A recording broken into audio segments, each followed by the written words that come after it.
listen to our demands.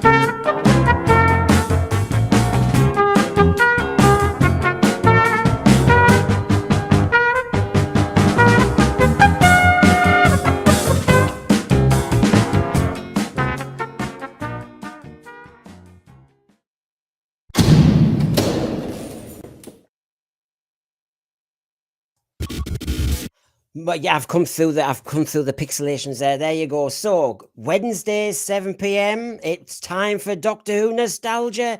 We're looking at Sylvester McCoy's Battlefield with a stellar cast like Nick Courtney, Jean Marsh, and we'll discuss whether it deserves to be one of the ratings neighbours of Ncuti's first season. Yes, we picked it for a reason. So if I just kind of remind you of that now, there you go. There you can see Battlefield in 11th place. So actually that was one thing we were thinking of to kind of link it up. So there you go. So does it deserve to be seen and compared to Ncuti's season 1? We have a very tasty insight into the season TV's ratings. I know you've watched umpteen streams now, but a bit of analysis from me. You know what I'm like. A PowerPoint slide, get your glasses. It may surprise you. That's now Ratings Watcher. And a fun item, which might end up being a debate. It might end up being a blooming fight with people defending their corner of Doctor Who. What moments in Doctor Who made you cringe, made you embarrassed, made you think, oh, no, nobody's watching this? Which scenes did you hope the parents or your grinning, teasing brother did not see? Or even worse, your mates at school? We've all had those moments when you thought, why have I put my nailed my colours to the mast and people know I'm a Doctor Who fan? Because that's embarrassing. Come on, we've all got them, so join in. Anyway, shall I give you a taste of what I mean by that? There you go. Oh, God. One slide. That's naughty me. I mean, does that make you cringe? I don't know. Some people might say so. It certainly was an episode that troubled me somewhat. What about this? Does this cheer you up a bit more? The team from 2005 to 2024. Do I say that those are the three who got us into this state, or those are the three who made this show popular? It depends what you want to say. So let's have a look. Let's get on some panelists now. Let's get us all going, rocking and rolling, and get that time flash Battlefield device underway. So our first guest, let's have a look. Let's go and find him. Here comes Gary. Hello, Gary. Brendan, you're not supposed to send people fleeing in the first minute with the pictures that you put up. Well, now I'm cheating. You're supposed to get them to stay. I can't trigger it. You see, in my lessons, first minute, you have to be on tender hooks because the kids know I'm going to absolutely get them on questions. So here we go. There you go. I love that. That's awesome. That's Wotan from the War Machine, right? Look at the size of it. Very good. I know. And look at the old Bobby as well. Oh, God. I just love that sort of stuff. So there you go. There's the great William Hartnell right there in the kind of the top corner there. Is it? On the left.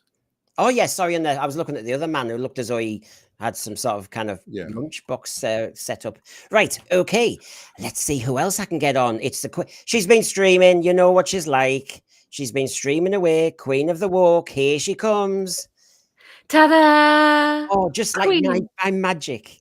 The royalty has entered. Some would think you've got hay fever. You stream so much. Yeah, well, that would be true, actually. Honestly, if you could see the text we have with each other, when I put my David Tennant one on the other day, and Rachael said, "I'm doing David Tennant on Wednesday," and it's like, but we didn't check our schedules. No, we didn't. No, we didn't. Obviously, today is Woke Wednesday on my channel, and Ah, David was a little bit naughty and a bit woke the other day, wasn't he? he So was. I Little passed bit. comment on it. Yeah, so Yeah, everybody out there, if you haven't seen mine, please watch that. Please watch watch it. Rachel's. She dropped it today, and different viewpoints. I know Rachel's viewpoint's different. Not, I don't think the viewpoint's different, but the perspective is different, and Yeah. that's where the magic is, and that's why I love to have you on.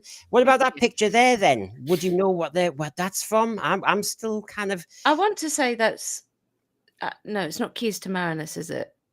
Do you know what? I did get a batch of Keys of Marinus, and I was thinking that, but. Yeah, it's not that. I can't tell what that's from. I'm not used to seeing it in color, but I know we got William Russell and Hartnell on the screen. Sorry, William Hartnell. Yeah.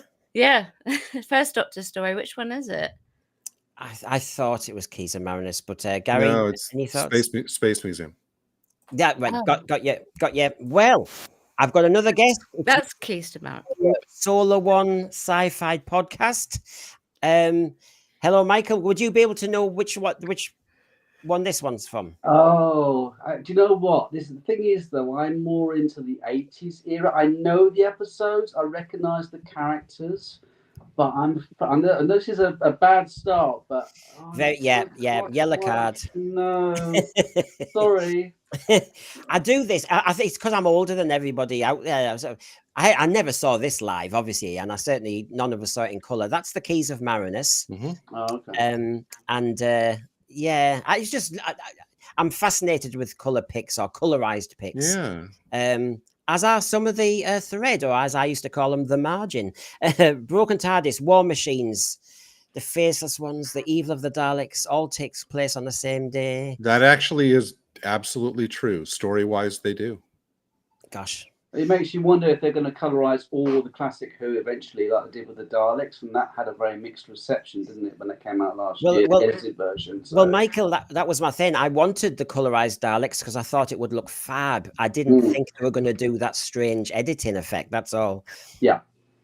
I didn't watch the colorized Daleks.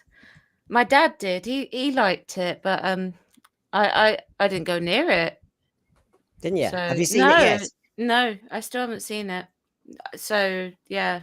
The first about 20 minutes you can kind of enjoy to a degree. It's just when they start to zoom it up, it gets a bit nasty. The Cloister Bell, William Hart. Oh, yes. No. Now I want to show you this before we really get going. Does anyone... I love this. It's about John Pertwee. The police called on a vehicle. All right, I'll put it big screen for you. The police called on a vehicle towing a caravan which stopped on Sunday night at a farm in Fishtoft. Their report next morning said one of the persons in it was none other than John Pertwee, who had appeared at Skegness and was looking for somewhere to park that night. It was thought he might have been looking for Daleks on the marshes. Wow. But there was no sign of his police box. Oh, I just love to be taken back. And there's your Rice. Are there Rice Krispies? What are them? No, not Rice Krispies. Sugar Smacks. That's it. Yeah. We had those over here too, but we never. Obviously, we didn't get the doctor on the box. Sugar Smacks was that what Sugar Puffs were called? Sugar Puffs. It must be Sugar Puffs, surely. Yes, it's Sugar Puffs for us, and you call them Sugar Smacks. Is that Yeah. right? Okay. Wow. You wouldn't get a celebrity allowed to advertise sugar now, though. No. Now, on the theme of, we're doing Cringe later, and sorry to the person who probably was entered this Blue Peter competition, but there you've got good old Patrick Troughton, Valerie Singleton. That's Peter as well, isn't it? Peter Purvis and John Noakes. I mean, we've got Doctor Who connections all over the place here, and of course there was a Doctor Who competition, as you all know and love, and there was the winner. It's like Alpha Centauri without a backbone. I don't know. I can see that. Yeah, I mean, honestly, this is where the Vervoid started. It all went wrong. Wasn't one of the designs they have been, not this one obviously, but wasn't one of the designs they ended up using for the Crotons coming from a competition? I don't know. I wasn't that there. Effect there in that picture is better than anything we saw this season. What about this one then? Because the next Blue Peter connection is, of course, this one. I was about to say that about 2 seconds. Loving Monsters. Yeah, I knew you were going to bring that up. At least they're still doing it now in contemporary sort of Doctor Who. I haven't done it for a while, have they? I don't know when the last did it, but No, but yeah, Love and Monsters, yeah. but I don't know about you, but this was a run turn. A run turn. It was. Oh, I thought that was your Halloween costume from last year, Brendan. I Yeah, thought, well, yes. this. Well, you know, I always show family photographs on here, so yes, this There was me you in, go. this was me in 1984. But yes. God, isn't that supposed to be related to the Slovene as well? Isn't it? Apparently, Looks that like race. it. Blonde, isn't it? Blonde. it looks as though it's the same designer who's got the same color I ink. think it was And blonde. Yeah. Anyway. so there you go. That was just So Cringe. Let me just remind everybody. In the thread where we're going tonight. So just to remind you, we're going to start off in a minute our Time Flash Battlefield with G Marsh, Nicholas Courtney, and loads others from Z Cars, Juliet Bravo, loads of cast members I recognised. Then we'll look at the TV ratings, and I mean for the last time, and there's a few new insights there, and they may surprise you. And then, of course, what did make you cringe in Doctor Who? And here's a few tasters for you. Moments of cringe. That frog on the chair. Oh, that frog on a chair. What was all that about? The Candyman. Did that make you cringe or just feel hungry? I've just put the Ken Dodd, Delta and the Bannerman team. Delta and the Bannerman just sank in front of me, but it's all about age, isn't it? I like that one. I love Delta and the Bannerman. I liked it. I knew I'd be in a minority. And of course, there's Love, Love. Oh, well, bye, everyone. Bye. Bye.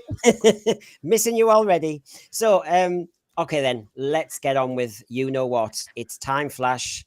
Oh, Battlefield. And I think there might be a battle tonight with the panel. I know how I feel about this. I didn't pick it. So here we go. Okay.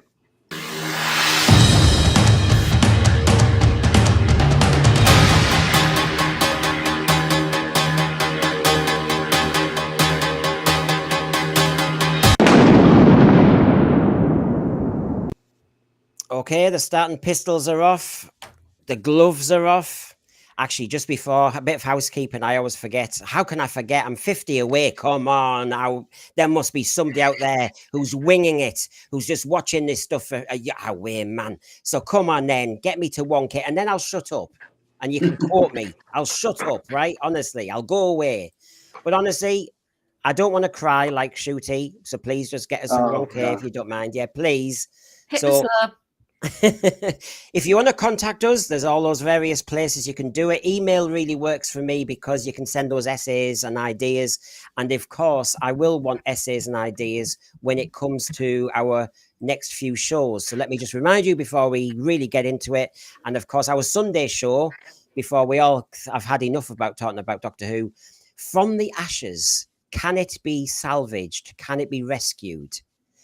And I've asked all the panel, and I'll be asking all of you before Sunday. That's why I'll show you that contact detail again, that actually you could send me your version of the worst things that, the things that have got us into this situation and how we can get out of it. By the way, I'm not going to give you a free pass where some people will say, oh, what you do is you sack RTD. Well, maybe, but that doesn't solve anything. How do you solve the plot twists? How do you solve some of the canon busting? I really do mean, so for example, Timeless Child. Does that, if you think that's a problem, how can it be rectified? Write to me on that email and I'll include you on Sunday. And the panel, we're going to try and, we're not going to just slag the show off. We're not going to do that. We're going to say where it's not working and where we think it can go right. So if RTD wants to come on, watch us on Sunday, he might learn how to salvage season 3. And he's going to be on our show. We advertised it. So let me just show you. There he is. RTD. Hey. He's going to be in the hot seat. Send us questions in and RTD. We'll make sure he answers them. So Time Flash. Let's get going with that's why I included it. I think it was Rachael and Gary were saying, well, it was low down in the ratings, so yeah. This is all to do with me. Again, it's 2 weeks in a row, Rachael. So here we go. 6th to 27th of September, 1989. Do you all know where you were? Were you born? Were you all? Yeah, I mean, I just finished uni and I just started backpacking in Australia. So yet again, it was in my diary. Oh, I can't lie. I mean, my truth is my truth now, but my version then is interesting. I didn't say much.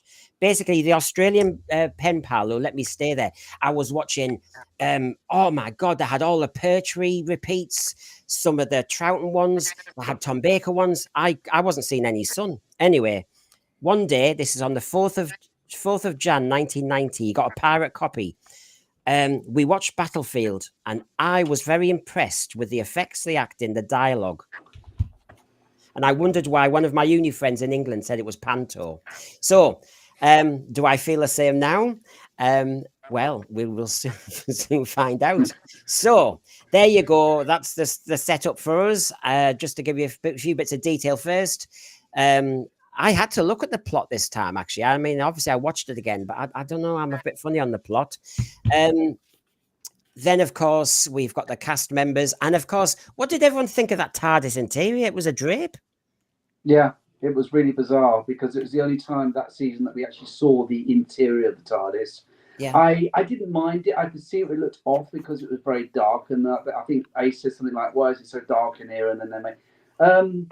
I don't know. I mean, obviously the console was the same. I think it got away with it, but I think the next season, if it had been commissioned, it was going to be completely redone the interior anyway. So it was all right. At least we saw it, even if it wasn't quite right. So yeah. Think about it. And Gary, are you a lover of Brigadier? You're glad to see him back because it was his first time since the Five Doctors. Oh, well, of course. Anytime Nicholas Courtney is back, and he was one of the highlights of this story, obviously. I mean, it took him a while to, maneuver around to kind of get him involved in the story. But, I kind of wish that he would have had some more time with Sylvester McCoy. But no, he was great. First story to feature units in Seeds of Doom. Gene Marsh back since Big Dying in the 60s, Doctor Who. Rachel, you picked this. When you watched it back, did it feed your soul? I do like Battlefield. I do. I think the effects are very good for the time. Yeah. It was very 80s, It Yes. makes me think of like an 80s cop show, cheesy cop show with cheesy music. There's a lot of cheese in it. Yeah. There's a comedy that was, I think it was in the 90s, and it only ever aired for one season. And it's Lazarus and Dingwall. I don't know if anyone knows what that comedy is. You can actually get it on DVD. But it had sort of like that type of kind of cheesy music to it and that cheesy action. But overall, it's a very good story. It molds sci-fi and history very well, I think. Yes, I've got loads of questions, and we'll get through our ideas first, and then I'll start being the right sourpuss.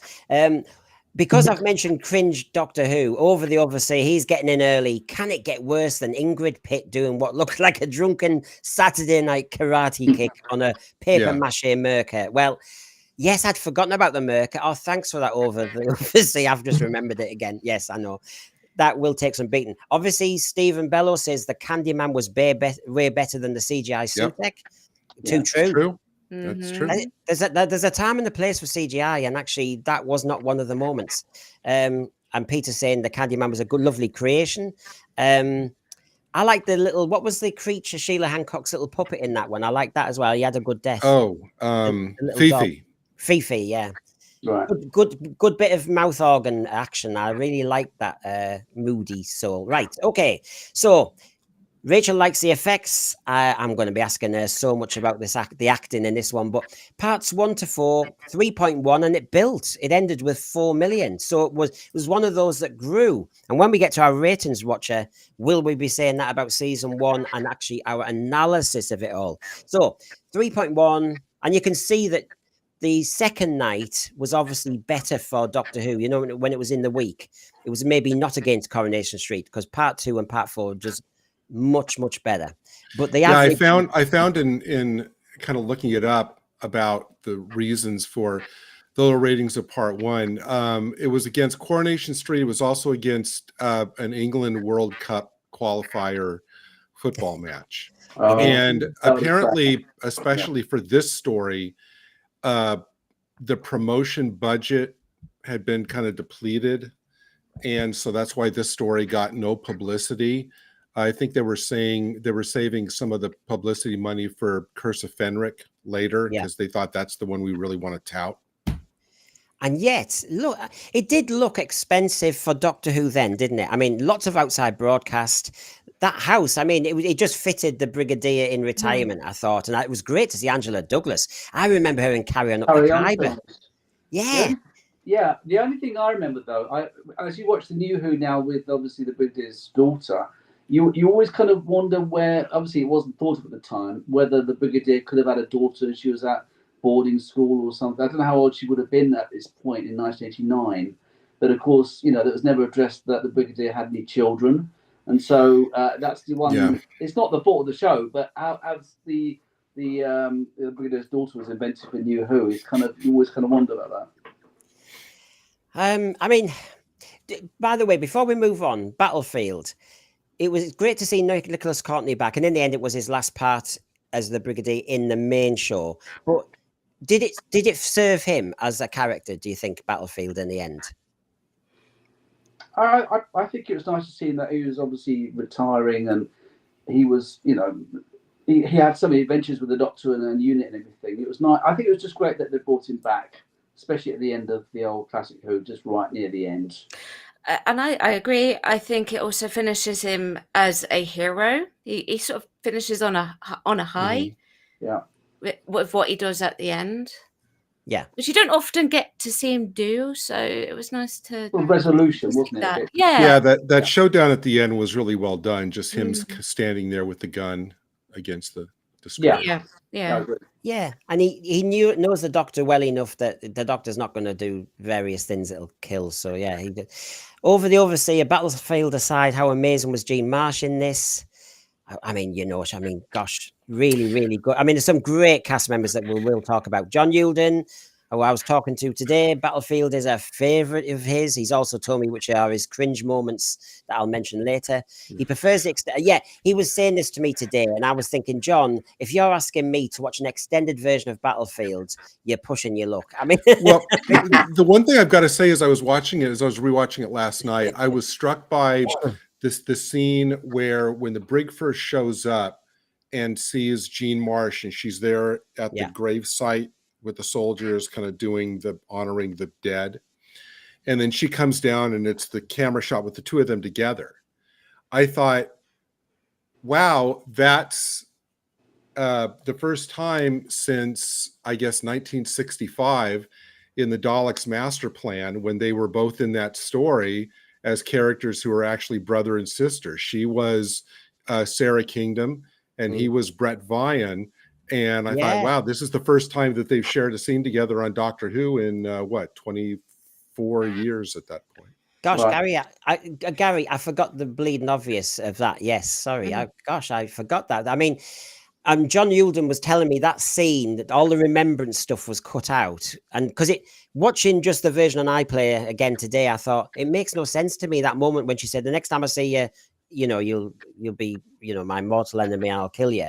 But for now, we'll bury the dead, so to speak. I thought, what's happened? Have I missed something? Peter Harrington remembers a bit of trailer, a tagline, and the night's flyby. What? That says about that. Yeah. John Sweeney, the script. I mean, look at that.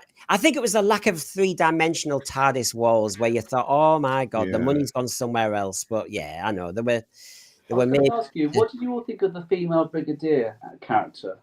Because I remember when I saw her, I recognised her. I was a big Red Dwarf fan. Right. She just appeared as the female Lister, literally the same year or a year before. And then, of course, she was then cast after that as the Brigadier. Did you like her character as a sort of more contemporary at the time? Shame. Or shame. I hated that shame bit, that silly dialogue she was given. Yeah. I mean, well, I think that was a stand-in for another SH word that they It certainly couldn't was, say. but it was done too much. It was almost like the shame scene in Game of Thrones. It was getting that bad. I did like her. I thought that, I mean, there are some scenes in there where she's just acting silly, and not as commanding as the Brigadier. But those isolated scenes aside, it's hard for me to believe that she had to be told of the Doctor. I think if you're in the unit long enough to rise to the rank of Brigadier, there's no way that you don't know about the Doctor. But that aside, I thought, and I liked how this was really the first story that they were making an effort to make UNIT an international organization, right? You had like one of the officers was like from Czechoslovakia or something like that. That's they were really making an effort to have it be more than just like 3 English guys fronting an international organization. Well, I can see from the thread as you're talking, I am going to be in a minority of one tonight. I can see, gosh, I might lose all my subscribers. At this rate. Melanie Weston investigates. The sword fighting reminded me of Robin of Sherwood, which was on at the time. Yeah, I could see that. Yeah, there was an awful. Look, I'm judging it with 2024 visions sometimes, but I have to say, like my diary says at the time, there was a lot more action sequences than Doctor Who used to have. There was an awful lot of special effects. There was an awful lot of things going on, I have to say. And I just think late 80s Who suffers from that video clarity sometimes. You lose that lovely atmosphere a bit. It's just too clear. It's just like a pop video, I find. Yeah. But let's have a look. Right, okay. So, yes, Robin of Sherwood. Well, you have to go against your competition, don't you? That house, that was near the end, wasn't it? Near the yeah, gosh. So, I mean, the plot-wise, I mean, did it pull together? We've just spent a season critiquing season arcs, crumbs of Mrs. Flood, Susan Twist, and all the rest of it. Did Ben... I can never say his name. I'll just say Ben for now. Did he pull it together, or were there too many strands going on in this one? I can see people like the story, but did it pull together enough? Nice to see Nick Courtney. Nice to see these people, but as a story, does it pull together and make sense? Not entirely, because sometimes I kept losing threads. Like no matter how many times I watch it, I still find some bits a bit confusing. I have to sort of like go and read up on it, if you know what I mean, to like clarify in my head what's going on. So I feel like when I rewatched it the other day, there was some bits missing from it. You know, you said earlier on that you felt like you'd missed something within its plot point. That's the same for me. At that particular bit, that same bit, I had that same problem. And then a bit later on, when the story is wrapping up and they're trying to tie the loose ends together, I feel like something else was missing that I completely missed. Yeah, I agree. I think there were quite a few elements in this story, and some of them weren't necessarily productive for the actual story. I mean, unfortunately, I didn't rewatch it for this review, but I do know the episode quite well. But I just remember there was all these different elements trying to vie for the best outcome, and some of it was a bit cluttered. Do you think that might be a fair assessment? Yeah. I don't know. Slightly cluttered with all the different elements, I think. Yeah, I applaud the ambition of Andrew Cartmel. I do, and you know, I've read, like we all have. I've read his master plan stuff and all that. I just found that in some of these scripts, while they're trying to create, I mean, because this was the first darker outfit for the Doctor, we were going to go dark from now on, weren't we? And he was going to be more enigmatic. And in this one, is he Merlin? In another one, you know, we've got all the things where he's involved with multiple things. But I just felt as though a bit of more explanation was needed at various points. And I'm not a lover of horrible clunky exposition, but I did find too much throwaway line of well, I did that once, and you know, why is he called Merlin? Why is it? Yeah, but I was just about to say, particularly around the Merlin.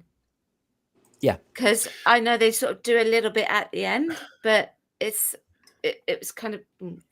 I got the sense there's a lot I like in this story. There's some. And we'll stick with the story element as for the moment. The biggest kind of plot omission that I wish they would have answered is, why exactly is there a spaceship in the lake carrying King Arthur from another dimension? I didn't mind the whole other dimension thing, the alternate dimensions and stuff. That's fine. I actually got the impression, and maybe I'm wrong, that the Doctor in that other dimension was Merlin. They were familiar with the fact that he could change form, that he had the box that was bigger inside than out. And I actually kind of enjoyed the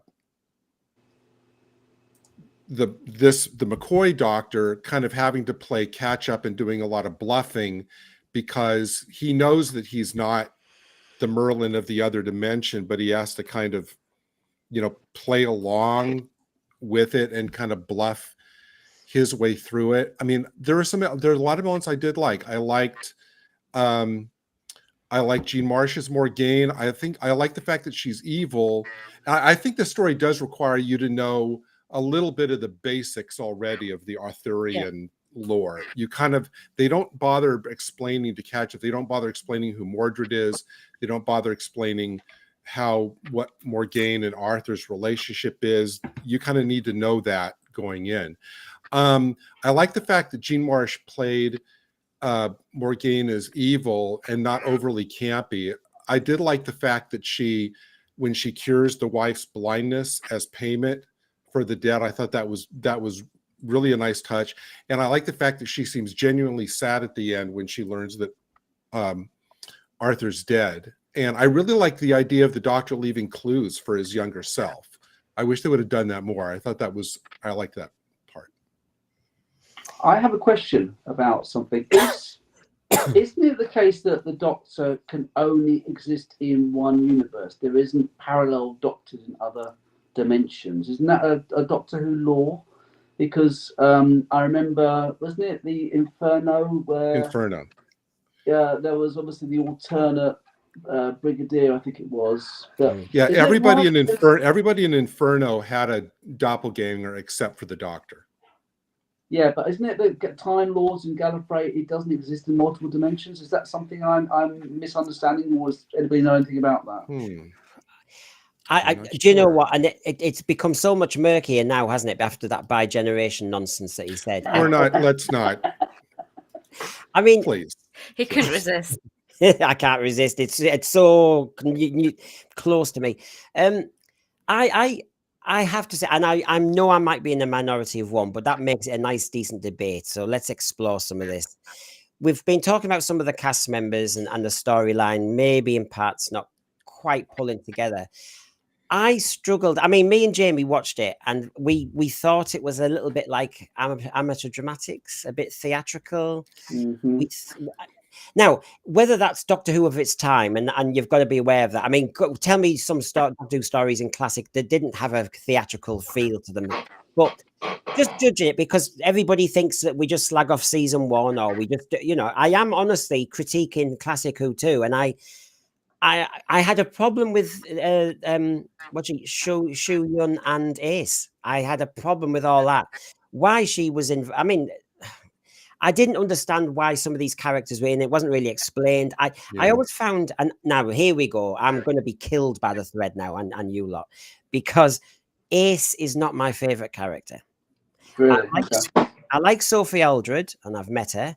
But I find that the Ace is just too, from the Professor bit that irritated me no end, to the nonsense. I mean, she bonded with this girl over explosives, and I just thought, this is, I don't know, I didn't buy into their exuberancy. I just didn't buy into that. Just like I slagged off Millie and Ncuti loving each other to death in Space Babies. Nah, I wasn't convinced. No, I agree. Actually, I do. And some of this could be an age thing. There's a bit of an age difference between Sylvester and Sophie, so that could have it. She's better in the audio dramas, but I don't like the Doctor being called Professor, and I never have. Yeah. It was a bit of a gimmick, wasn't it? It was kind of like, let's think of a new name for the Doctor for the companion, and so And I mean, I didn't mind Ace. I thought she was okay. Obviously with the Nitro 9 and stuff like that. I don't know. I'm okay with her. I don't dislike her. I think some of the episodes she worked better than others. But in this story, going back to what we were saying, there were so many different elements that they gave her this story with this other person just to give us something to do, I think, because they have so many things that they're trying to cram in. She has good points in this episode. She does have good points. Yeah. I'm going to be now, Brennan, I'm going to be the one to kind of be the outlier here. I actually really did. I did like the whole professor doctor, because if you kind of watch it all along, Professor is her normal name. She only calls him doctor when there's like trouble or she's worried about him. That's right. That's the differentiation. You can always tell if she's, scared or alarmed or worried or whatever. It's always doctor, but every other time it's professor. And that was kind of endearing to me. The one thing that I wish they would have done, I mean, the final season, and this was the first story, most of the stories are actually about Ace. This one's more of a general story. The other 3 stories really are about her backstory. But even in this one, you can tell that Sophie Aldred looks much more like a young woman than the girl that she looked like even in the previous season. So you mean she had development, is what you're saying? Well, I mean, she just looked the way her hair was done and her face. I thought, wow, Sophie looks even much older than a year earlier in the Dalek story. And I kind of wish that they'd but they stayed with the characteristics of the young girl who likes throwing the water. And I wish they'd kind of matured her character a little bit as Sophie's looks actually matured at the same time. Do you like the fact that they've now made it that Ace had a falling out with the 7th Doctor? Obviously, this is a new Who plot elements. Do you think that makes sense in respect to the end of the classic era, that she eventually fell out with the Doctor? We never knew what happened between her. Yeah. Obviously, the Paul McGann movie, she was gone by that point. Well, and a lot of that, happened in the, the 90s New Adventures novels, which I know isn't canon, but, Right. There's several different depictions about what eventually happened with Ace. Yeah. I don't know. I thought Sophie Aldred was good. I mean, if we're talking about the other thing is I'm curious what you all thought about the destroyer, the monster. I thought the makeup was fantastic. I thought the destroyer looked really good for what they did. I thought it was very impressive, actually. They should have used. The makeup's great. Yeah. They should have actually brought that character in earlier. Yeah. And done more with it. It was underused. Because mostly he just stands there. Yeah, and I mean, there were loads of questions. The dialogue's amazing. That Ace is going to be a handmaiden to him. I mean, it's like there's so many questions, so many questions. It does make you wonder, doesn't it? Yeah. So yeah, you've got that element of sex in Doctor Who suddenly being hinted at. I thought about that. Really. And I think, and I get the impression that he was supposed to be like the living equivalent, the living equivalent to the kind of metaphor of the threat of nuclear war, which the missile that's there represented. Yeah. And he's kind of like the living nuclear threat that kind of has to be. What do you make stopped. I think you're right. What do you think of the overseer's point? Because I'll lose it otherwise, and it's a good point. And we have just jumped from 2024, where RTD is, he's determined. Lots of messages have to happen. That if it wasn't for him, they'll never happen. He's fired up because he is the custodian of the world issues. Meanwhile, the overseer seems to say that, oh, actually, before you, RTD, can we just remind you, in 1989, we had quite a lot of representation going on in Battlefield. Yeah. I don't know. I never got that. I got that the impression that, she was just supposed to be like the mate for, Ace's pal, for the story. Like you said, Brendan, they included a lot of, I actually like the fact that they include a lot of characters other than just the Doctor and the Ace in this story. We have the archaeologist, we have the innkeeper and his wife, we have the helicopter pilot, there's all these kind of characters which makes the story feel a little bit fuller. I mean, to me, it was all put together. And I think it was Melanie Weston Investigates mentioned this. John Yulden mentioned this again today, the famous moment when, of course, she was saved by Sylvester. And that was awful when I first saw that. that's You can terrible. see the cracks in the glass in a couple of those shots. Happens. It's happening on screen, I think. It's really happening. Yeah, it's really happening in real time. And they left it in. Yeah. And they use that video now, I guess, for BBC. After that, they started using the video clip of that for use in BBC safety training. That's good, though. That's good. So that's a positive outcome from it. Obviously, it's a horrible thing, but I just remember McCoy shouting out, "Get out, get her out, get her out!" And it was horrible to watch. It was I was very surprised when I first saw that many years ago, but that actually happened. Oh, you can hear the glass, can't you? You can hear it. It's really awful. It's terrible that she actually was in that situation where she was in danger. That's horrible. And actually, and that's when you heard the difference as well. I mean, so when Sylvester is acting like an angry doctor in various parts, I sometimes have a question mark. But in real life, when he was very worried for her safety, his shout then was so different. Yeah. Get her out, get her out. Timescales, who I think has interviewed Sophie Aldred, I think he has actually, said, she goes into the detail about that. I mean, fair dues. I think she feels honor bound. I think there's a lovely bond between the two of them. Yeah. In our house. Yeah, that'll bond you for life. It will. They share the same birthday as well. That bond you for they do with Anthony Ainley as well. So Survival, they really? had 3 birthdays on the same day on the last episode of the series. Yeah, brilliant. Yeah. So, what did you think about the McCoy in this episode? The way he played the doctor. Right, I'll say my little bit first because I know I'm going to be in a minority. I think I'm of my age when I was 21, 22, just after uni, and Sylvester was I was too old for Doctor Who at that point, it felt like. So although I've met him and like his company afterwards, I just struggle with his doctor. Now in this episode, in this story, I could see all his ingenuity and his craft work he was trying to do, even the practical stuff, with the umbrella. But I hated all that. And when I hated it, it was just because it was too contrived that, somebody with a gun or a laser and he uses the question mark to hook back. And it was just done too many times. It's clever what he's trying to do. And he's putting a lot into it. And I give him that. There was no lazy acting going on. He was trying to do an awful lot of stuff. And I'm going to be intrigued when we do get to Rachael on the acting front. I was never... Oh, here we go. I'll end up with 1 sub. I never was convinced by Sylvester's angry doctor doing angry lines. I just wasn't.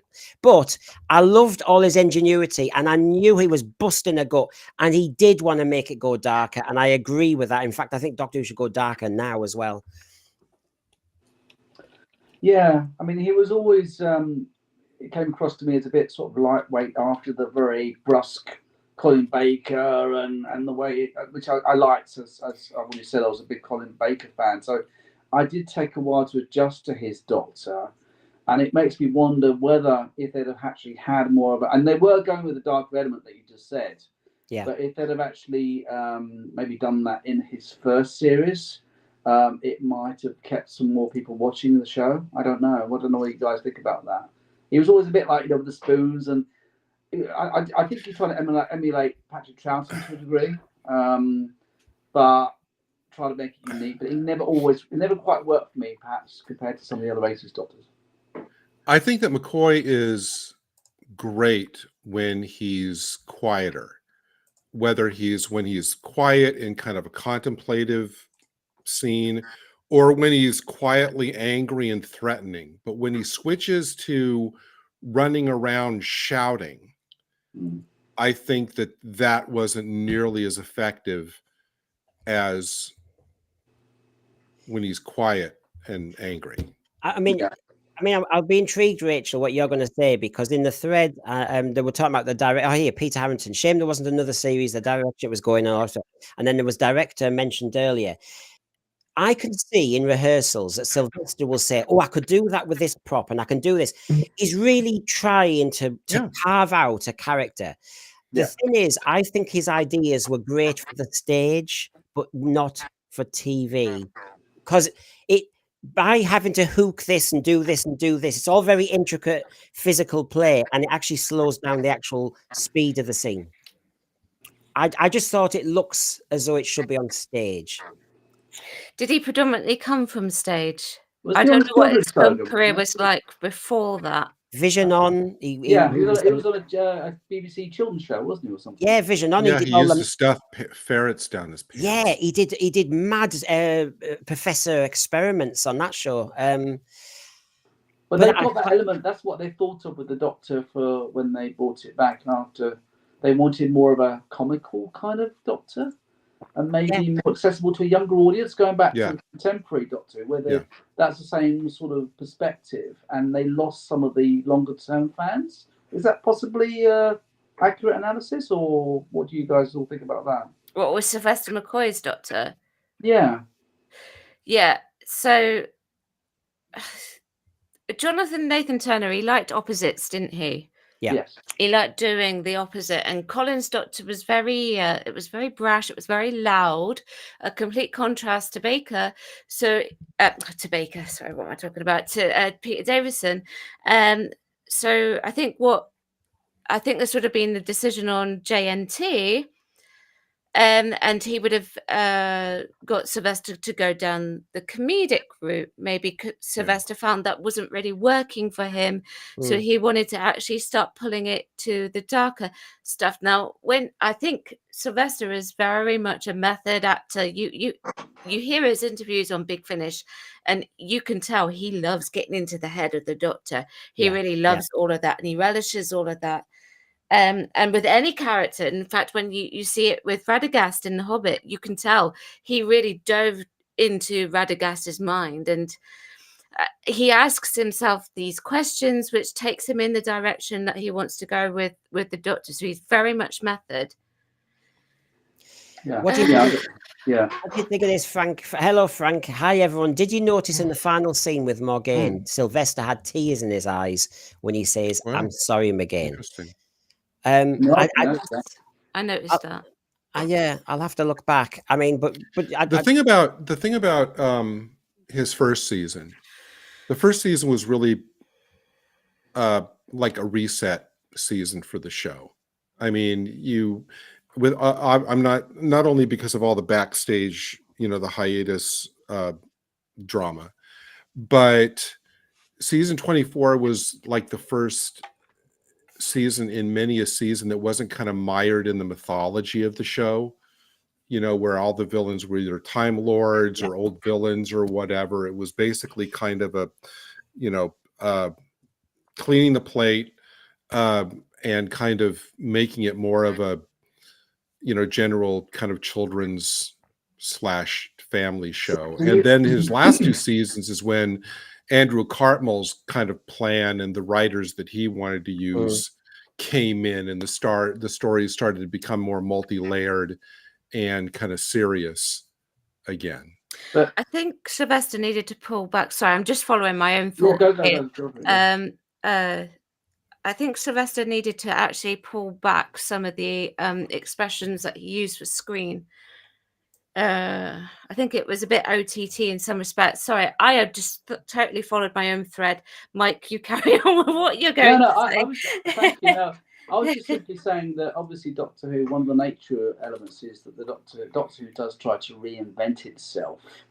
And I don't know why, but I always thought of the last seasons of Doctor Who in the 80s as kind of in some ways what we're going through now, where Doctor Who had reached its heights. It was still going. It wasn't perhaps as popular, and going back to the ratings, which obviously we discussed. And, there are parallels between 2024 Doctor Who and I think 1989 Doctor Who. But I just felt at the time, before it was cancelled, that Doctor Who wasn't quite what I remember it as being as Yeah. good as it was.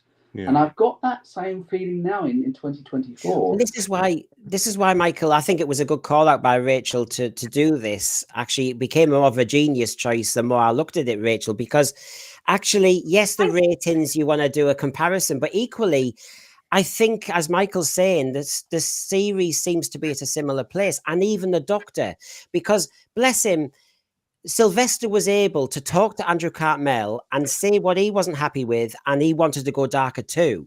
So there was a lovely synergy there at the time. Poor Ncuti has got 2 seasons in the can, and he hasn't got any input yet regarding. Look, I've done it now, and I've realised this. None of he's only getting feedback now, and I think that's worrying. I really do, because at least Sylvester could work it through and evolve it. Yes, I agree. And that's progressed, and it's the same with Colin's Doctor. That's progressed into the big finished audio dramas, and they've carried on with that, and they kept that going. I think it does affect, just to bring it to Ncuti, it does affect Ncuti, no matter what you think of him. It does affect him not being able to talk about it. And not being able to talk about past Doctors. One thing that Sylvester McCoy always liked, he did try to emulate a lot of Patrick Troughton's comedic side, for sure. But then later on, as his performances went on, particularly with the last series, he was able to, and he's actually, I think he said that he's done this as well, actually start putting traits from other Doctors. And make questions about, well, maybe this is make his own direction. Make his own direction. I think that the once this era kind of settled in, the choice to have Sylvester's Doctor be this kind of like cosmic chess master, kind of playing things on multiple levels and setting up plans way in advance. I think that was a brilliant move. I think it was completely consistent with the character of the Doctor. I think it was a good contrast between the way that McCoy looked. He looks, innocent and, totally like non-threatening and everything. And yet he's just has all of these, plans that he's always doing. I thought that was great. For this story in particularly, though, and like I said, there's a lot of stuff I think is great about this story. I think there's a lot of positives you can find in this story. For me, though, I think that I can probably lump all of the things that I don't like as much in this story as the fact that the story is just far too overambitious. Like for a novel or even the target novel of this, where your imagination kind of makes up all the shortcomings. You have a story of like interdimensional knights coming and a sorceress coming over to unleash a destroyer.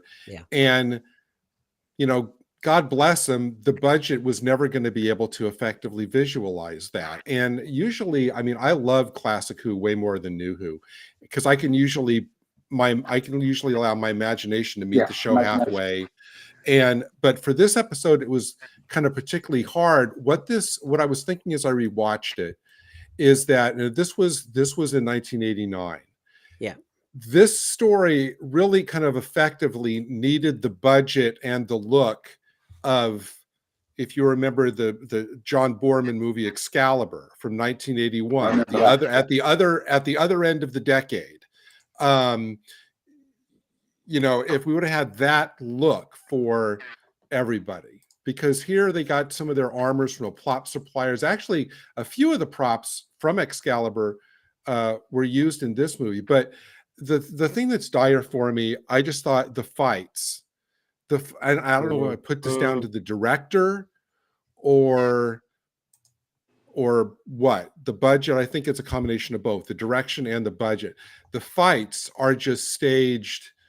I felt like I was watching a Ren fair, at times as I was, watching the actual fights. Or watching the Acolyte or something like that. Yeah, well, because it's like and I get it. It's like when you watch it, it's like they're staged so hesitantly. Like when they're swinging swords at each other, it's so hesitant. It's not like just going full on out for blood, which of course you could say, well, that's out of place in Doctor Who, but not the kind of hesitant, kind of like Ren Fair staged warfare that some of this looked like. And when you have knights walking around the countryside with swords and ray guns, and the ray gun blasts kind of look like firecrackers. But what I think for me was the most cringe moment, and I'd forgotten it, is the scene where one of Morgaine's soldiers pulls that kind of like little grenade and throws it at the good knight, is Anselm, and the sight of him kind of supposedly being blown off the ground when he lands in the barn, and it looks like somebody's took like a rope on him and kind of like, pulled him up, and I just was like, oh no. Not the best scene. Yeah, so I think just where I'd knock it down is in the way that the fights are staged. Yeah. I would say with the fights, because they're all wearing armor, aren't they? And they got coverings over their heads. Have I misremembered that? That's it. The thing about the fights, particularly the contact fights, is that when they there's a rule in on-screen combat that you have to maintain eye contact with each other. You see, like, that's going on there. You can see there's a form of eye contact going on, and the reason why is so that you make sure that you completely trust each other, and then you go and you lock heads. But if one of you is hesitant, you can make a mistake. If they can't see, that makes it even worse for them. So I understand what you mean. And it happens in the Acolyte as well. Now, I did love the design. If you go back a couple of pictures, I did love the design of those helmets, which are kind of like the half helmets, where you can see the chin. You had it, I think, right there. Yeah. That kind of look where you see the chin, and I really like that design. I thought that was very cool. Love the design. If you think about, I think it's Julie Goodwin talks about, God, if it had a 2024 budget. But the other thing about the ambition of this, which I applaud, is just that you're up against Coronation Street, you're up against people who are going, is Doctor Who dying? And you need to make sure it lands. When you think, Rachel will know that, gosh, all that filming outside broadcast, it'll have been such a tight schedule. Yeah. And the fact that it was all stunt fights and explosions, I can imagine the director pulling his hair out on this, really. Well, a lot of one take only, and let's hope for the best. Yeah, filming has changed a lot. So, yeah, absolutely. It would have been sort of like one and done, or maybe one or two and done. But in today's world, you have all sorts of things that are going on. You've got you have camera rehearsals, you have like a basic script run through, and you do a reading and all sorts of things. So by the time you get to the first official take, the actors and the camera crew would have already gone through it about 7 times. And then you can go and do a take and another take and another take and another take until you get it right. But back then, that wouldn't have happened. Now, and unfortunately, I just thought the music didn't fit the story. It's I wish cheesy. they would have had. I wish they would have had the budget or the time. This story, I think, would have been really well served with an orchestral score as opposed to a synthesizer, because the synthesizer score for this story just did not work. It was supermarket quiche. The thing is, Time and Irani, Sylvester McCoy suffered that when he was doing things with Irani, when he was waking up and the spoons and that, there was no music, there was nothing. So it felt very stage, and that's not his fault. And so he suffered then. And then when you get to, I have to say, Delta and the Bannermen, this one, the music doesn't seem to be in the same universe as what I'm seeing on screen. Yeah. And I know it's 80s, and I know 70s had all their experimental Sea Devils music, and I don't like that, actually. I remember the 80s when the synthesizer music came in with season 18, Tom Baker's last season. Yeah. That's when they had the new titles, and the first time the music had changed. And those early, like season 9 with Peter Davison and Colin Bates, I love that synthesizer music in some of those episodes. Look at the music in EARTHSHOCK and things like that. The music for the Leisure Hive. The Leisure Hive music is great. But the later 80s synthesizer, some of it, like you're saying, it didn't quite work. And I don't know what it was that didn't work compared to earlier 80s synthesizer music. It just felt off to me. I read somewhere where they said at some point, I don't know if this was done at a convention or at some kind of fan gathering or whatever, but they said that this story was screened for fans, but it was screened without the music. I mean, the whole music track was gone. And they said that people thought the story came off immeasurably better with no music score at all, because it wasn't distracting and getting in the way. Can I just say, over the overseer, this is where I'm coming from. I'll see what the panel thinks. There are undeniable parallels between the fantasy stories of the Seventh Doctor and the 2024 series. Could cancellation be prophesied? As in, does the correlation with fantasy and Doctor Who just nosedive the series? Yeah. I don't think if you're up against Coronation Street and you are going on at 7:30 at night in British UK time to then do fantasy hocus pocus, flying green snake laser things, and not explain it is not going to get people bums on seats. Yeah, but that wasn't the. I mean, I don't think you can say that was like all over the McCoy era. It might have been in this story, but the story is about fantasy, about Arthurian knights. The fantasy now is being used by RTD as like his excuse not to actually have tight stories with all the plot holes are fill in. He can wave it away going, well, it's fantasy. You use your imagination. You make your own answers.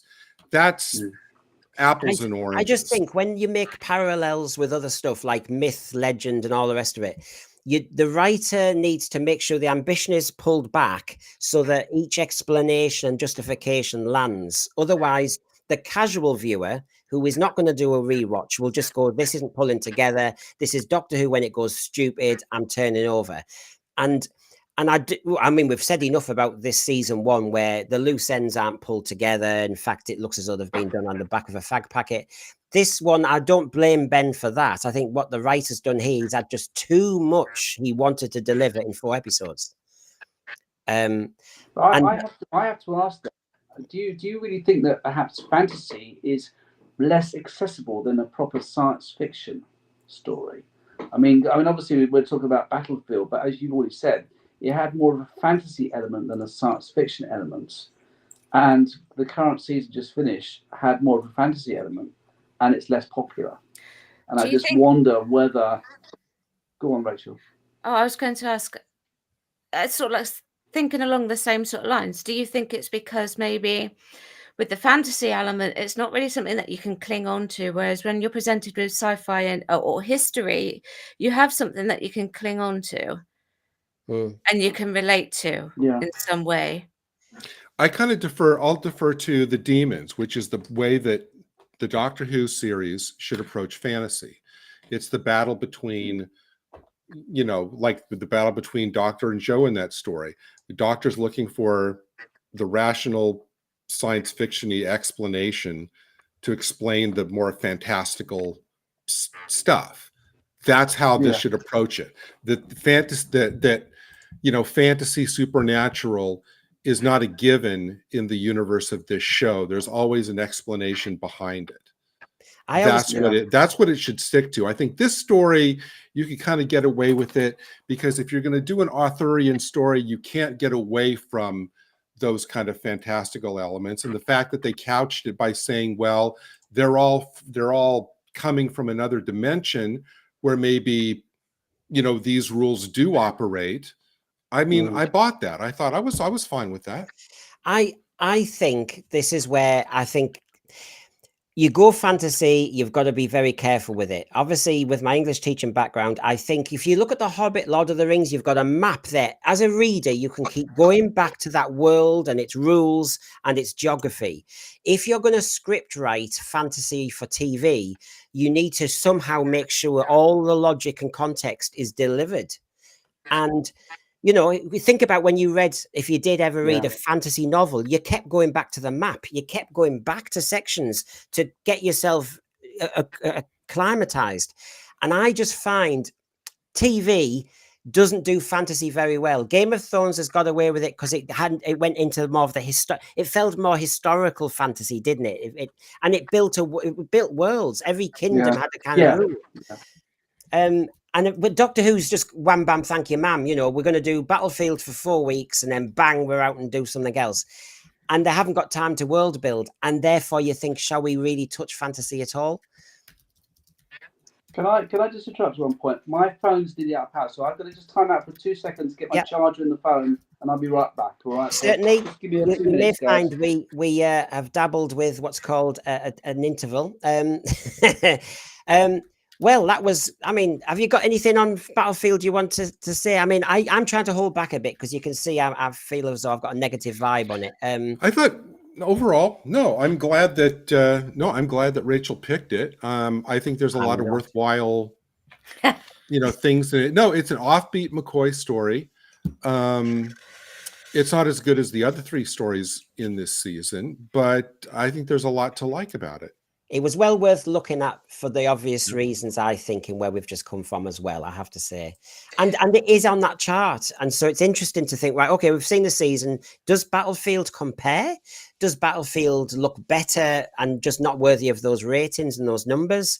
Because when you keep seeing all of the Ncuti Gatwa episodes in the low rank, and then you see Battlefield just sat there, you're making the link. And I think by watching Battlefield again, we can go, well, we think the quality was maybe there. You can see the production values in both eras are trying gangbusters. They really are now, and they are then. Yeah, I've just got my... I mean, Brendan, in my opinion, you know that I love classic Who. In my opinion, the worst classic series story is still 1,000 times better than any episode that's being put out now. Yeah, and the thing about Battlefield is there are great points about it, and there are not so great points about it. It's not the perfect story, and that's part of the reason why I went with it. I do like it. I do like it, but it isn't the perfect story. There are loose ends that haven't been tied together. So 73 Yards wasn't the perfect story, but it was certainly one of the better ones from that series. Yeah. And there were lots of loose ends that hadn't been tied together in that. One of my cringe moments, which I've just realized I never told you, is actually from Battlefield itself. So, there you go. So John Srini, there's no risk in Doctor Who Adventures now, and why would viewers watch then? We need to get back to dark and horror stories in the future. Peter enjoyed Battlefield when it aired. It's not a story I often go back to. Yeah, I went over the last 2 days because Rachel picked it. Yeah, my fault. But see, it's not... Don't say it's your fault, because like I said, it's there's only 2 McCoy stories that he did 12 stories. I think 10 of them are solid. The only 2 that I think are poor from McCoy era is Time in the Ronnie, his first one, and Silver Nemesis. Those are the only 2 I think are just I don't want to deal. Everything else I'm fine with. Well, just so I can advertise, because obviously if we're looking as though we've got our criticisms already, yes, Sunday's different. It's not going to be another stream that just criticizes. We are actually going to say where we think Doctor Who is, why we think it might be in a bit of a pickle, but then we will give RTD a lifeboat and actually show him a way of getting out of it, because actually we want the show to succeed, and we're not going to be bogged down in all the personality stuff. We want the show to succeed. Now, whether that means in a way you have to go the long way around and do a rest, but the point is we're going to look at some of the awkward plot decisions over the years. I know it's easy for fans, including myself, to maybe go, I've never thought, should I go back to 2017 and pretend nothing happened? Because it is dangerous when you've got Jodie Whittaker's done nothing wrong. She was picked. She put her work in. And for her to then be written out of the series is a hell of a decision by a new producer to make. I am getting to that point where I'm thinking something is going to have to happen if you're going to sort some of the problems out. However, that's our Sunday show. If you've got decisions, if you've got ideas, let's make this a really interesting program. I give you the email address. Send us your ideas and we'll explore them, and we'll test you out on them as well. We'll see where it falls true. And tomorrow, me, the Americans and the Aussies will be talking live at 1 o'clock. I call it the Doctor Who Detox Hour, but we'll talk about anything. Okay, we'll talk about anything. So that was the battlefield. And because I do want to get the vibes back about nostalgia and loving Doctor Who and Sylvester and Sophie, while we have our little kind of 2-minute break, you know I've shown this before, Dwas, and it's got Sophie, Katie, Sylvester, Carol Ann Ford. She never came back. But 2 minutes, and when we're back, oh ho ho, the ratings. Get your glasses ready. I've got my PowerPoint ready. See you in 2.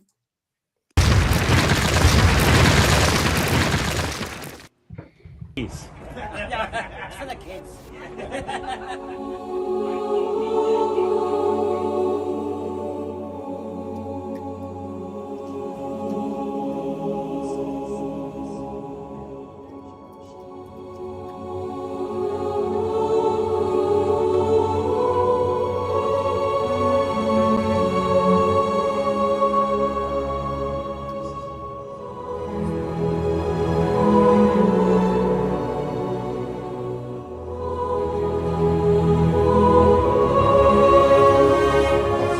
I wanted to call my guy Derek as well. That's why so in the credit, I often called him Derek, and I thought it'd be quite funny if we actually called him Derek in the programme. Exterminate!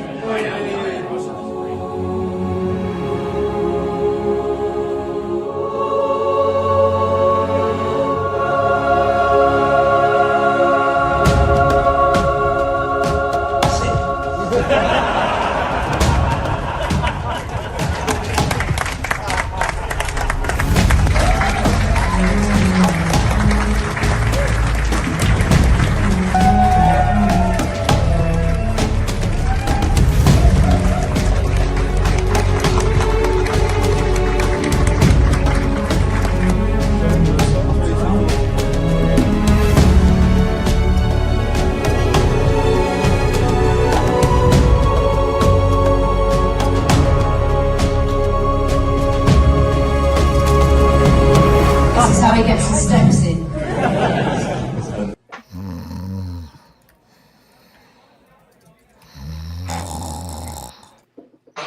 There we go. Good old Dwas. It makes me feel good. It's just, you know, you're surrounded by Doctor Who fans talking about Doctor Who. That's what it's all about. So, are you ready? I mean, are we the 20 millionth stream talking about the ratings? But we always have an angle. We always have an angle. So get ready for our ratings watcher, folks. Here we go.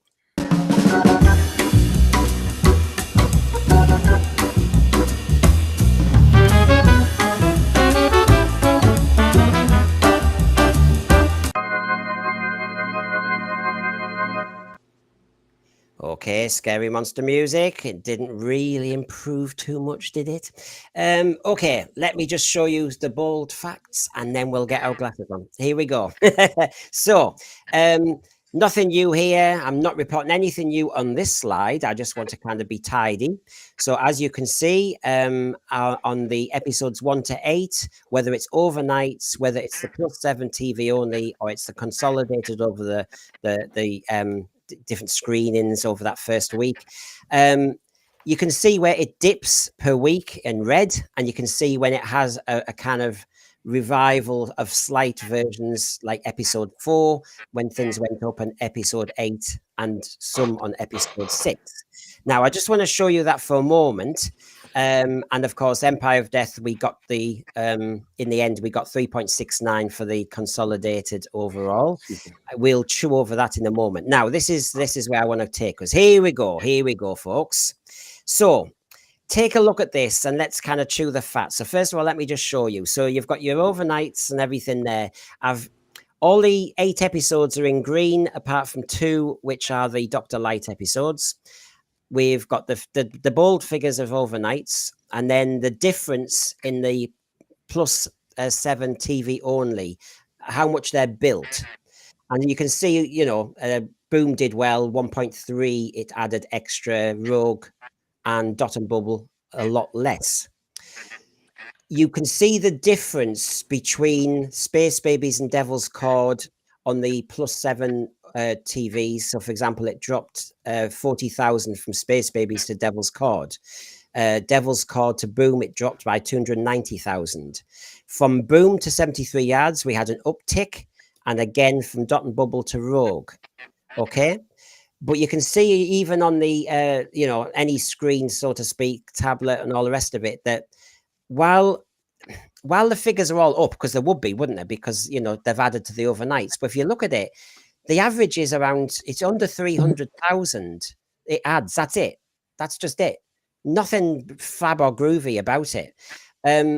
And the difference per week, you can see we've still got an awful lot of drops going on in that last column. So from Devil's Cord to Boom, we lost 330,000, and that's on their preferred measure.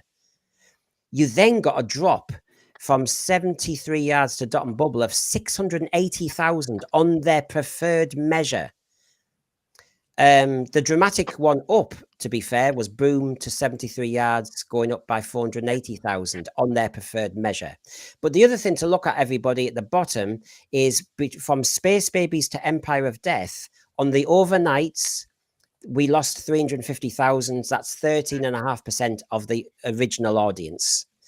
On the plus sevens, TV only, if you want to measure on that one, it's an overall drop of 660,000. 18% of the audience on that measure is lost. And on the plus seven tablets and everything that they prefer, they lost 7.8% of the audience. And so you can see that what's the one they want to hold on to? That I don't really see where the cheerful picture is there, because you're hemorrhaging. And yes, there may be an issue where one episode regains some of your kind of luster, but that seems to be it. Is anyone seeing any kind of pattern in some of these figures as to why did we go from Boom to 73 Yards and there was an uptick? Why was there an uptick from Dot and Bubble to Rogue? I don't know. Anything you want to glean from that? Well, Brendan, I would just like to ask you the question, why are you not claiming that it's 4 million average subscribers? I just don't get it. I know. As you know, I do already have 1 million subscribers. If I come back in 2,000 years' time, it will have happened. It's just, this is... Well, the one thing that I notice is that, first of all, this puts paid to, the kind of pathetic spin that's been going on about, if you go plus 28, for months that start with J on days that end in 5, we're doing great. That's just sad. But it's not a bit desperate doing that. Surely. If you really are doing bad in the ratings, and you're going to say, oh well, actually, if you look back 2 months ago from when the first episode showed, would you? That doesn't make sense. Look at the first. Okay, so we have over the first difference column. Yeah. After the plus 7 TV, 2 big drops, and then it does uptick, but the drop the following week is half again as much. Like there was a 400,000 up, but a drop of almost 700, and then there's an uptick of 80, but then a drop that's almost twice as much. So no matter how it ticks up, the following drop is, colossally when worse. You look at the same thing for the far left column. It goes up 480, but then the drop is 680, and then it goes up 140, and then the drop is 20,000. But I put that up to the fact that they touted it as the season finale. Yeah. The one thing to note about the Empire of Death being up, that's still the lowest rated season finale of any new Who season. Oh, is it really? Yeah. Okay. Yeah. It is. The average for the season is 3.7, which is the lowest season in Doctor Who history. That you can't get around that. But the figures you were talking about, Gary, in particular, are you surprised? I thought the big hemorrhaging would be from Devil's Cord, and I also thought the hemorrhaging would be from Rogue.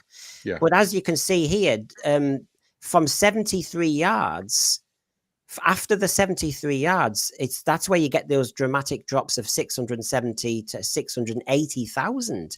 Well, there was a hemorrhage from Rogue because people's reaction to an episode can be seen in what happens the following week.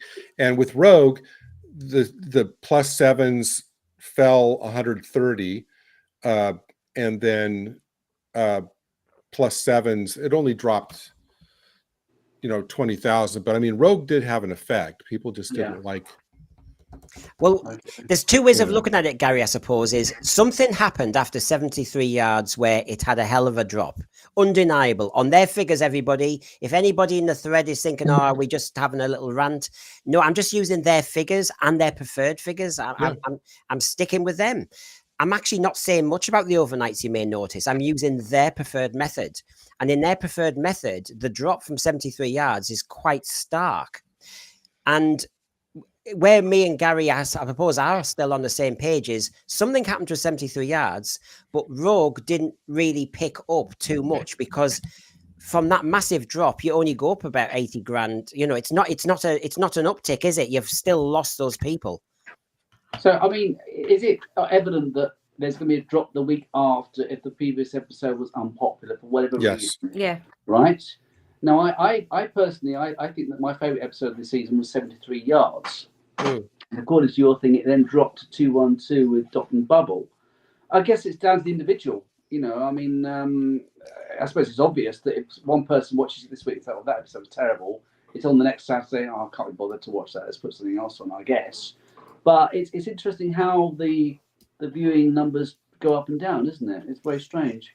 It doesn't always correlate to me. I don't know. Yeah, I mean, the one thing I think you can, no matter what column you look in, there's no consistent upward momentum. Every bit of upward momentum, like on the overnights of 73 yards, is doused the following week. I mean, 73 yards goes up, but then Dot and Bubble crashes. And then the only time it went up after that was for the finale from Legend of Ruby Sunday. Which you would normally do at the season finale. Yeah, I mean, other than that, it's just a consistent, people they can spin this all they want, but clearly, I mean, if you put all this on a graph, you would see that overall, it's just down. And so you can the look the public overall, I don't care how much they spin it, the public overall have rejected this iteration of the show. I agree. And on the sequencing and on the content, Devil's Cord, the drop down to Boom was the first big one, wasn't it? Look at it. Devil's Cord to Boom, 290,000. So you've set the palette for the year. You've set the audience to think, right, okay, so we're dropping. Okay, Boom, Stephen Moffat does a job on it, regains. If you start a season with Space Babies, which was a complete joke, then it's not really. I mean, surely when they're in, although it's sort of linear, they could have chopped the episodes around a bit. Surely with the talking babies and the prams and everything, they're going to say, look, are people really going to swallow that and want to come back? I know it's 2 episodes in the first week, but even so, that's not a good start, is it? It's also risky, Michael, because if you look in the left column, which is just the episode titles, the 2 Dr. Light ones that are in amber, you can see why he's put them in the middle. But if you're talking about Space Babies and Devil's Cord on the same night being Dr. Heavy, you have the Doctor for 1 week, 2 weeks. You have the Doctor for 5 weeks. So you're diminishing him even more. The sequencing I've always thought was a problem, but actually, let's be honest, you couldn't have put the Space Babies anywhere and saved it. You couldn't have put the Devil's Cord later on. Content that shouldn't have been used. My personal theory has always been, RTD or whoever picks the order probably thought that was the most Disney-esque of the episodes. I heard a rumor that Devil's Cord was moved at the request of Disney. As in forward? Really? Mm-hmm. Yeah. Oh, wow. It figures. Okay. What would that logic be to get it out the way? Nah. Musical-esque, isn't it? Oh, okay. You mean as in foreground it? Mm. Oh, gosh. Also, this is a continuation of the Singing Gremlins on the Christmas Yes. song. Yeah. It's similar format, similar way that they're doing it. And maybe they wanted to continue from that vibe in the early episodes of Space Babies or whatever. I don't know. Well, you've got RTD saying he's holding on to the fact that he's grabbed a few of the under 30s who actually watch telly.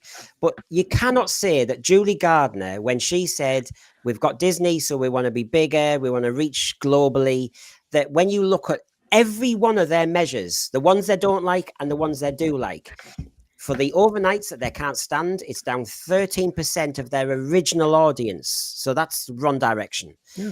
Plus sevens, TV only, nearly 20% of the audience originally gone. Then you look at the plus seven TV tablets and all the rest of it, and they lost nearly 8% of the audience. So no matter which way you look at it, they were losing and hemorrhaging audience.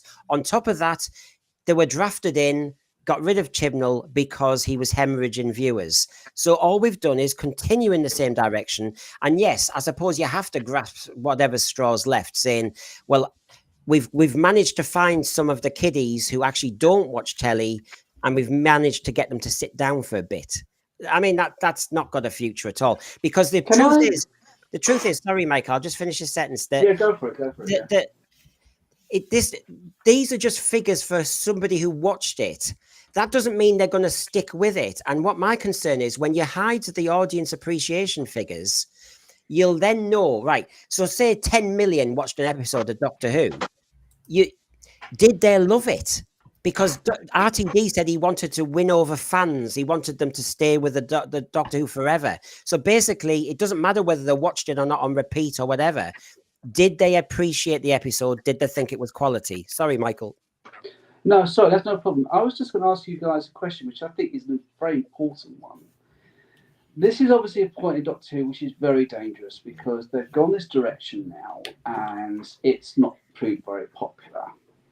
I'm wondering if they made a bigger mistake by filming Series 2 or Season 15, whatever you want to call it, directly without having a gap, looking at the viewing, getting the criticism of the first season, looking at mistakes, and then perhaps regrouping, trying to accommodate some of the flaws. They've made Season 2 already, or Series 15, whatever you want to call it. Is that potentially going to be even worse of an idea? Rather than just like waiting, they've actually decided to do two at once. They've messed up the first season. They've lost the majority of the audience. Isn't that going to actually bring on its demise faster? Rather than waiting and doing something later on? I think Michael have made the same mistake twice. Space Babies and Devil's Cord on the same night was a mistake, as the third are saying. And you've just said, as the other way of double banking is you've filmed two series back to back as well. So the start to this series back to back was a mistake, and filming two series back to back, I think, is going to be a mistake too. That's what I'm thinking. But that's what they wanted. That's what Russell T Davies wanted to do. I think there was an element of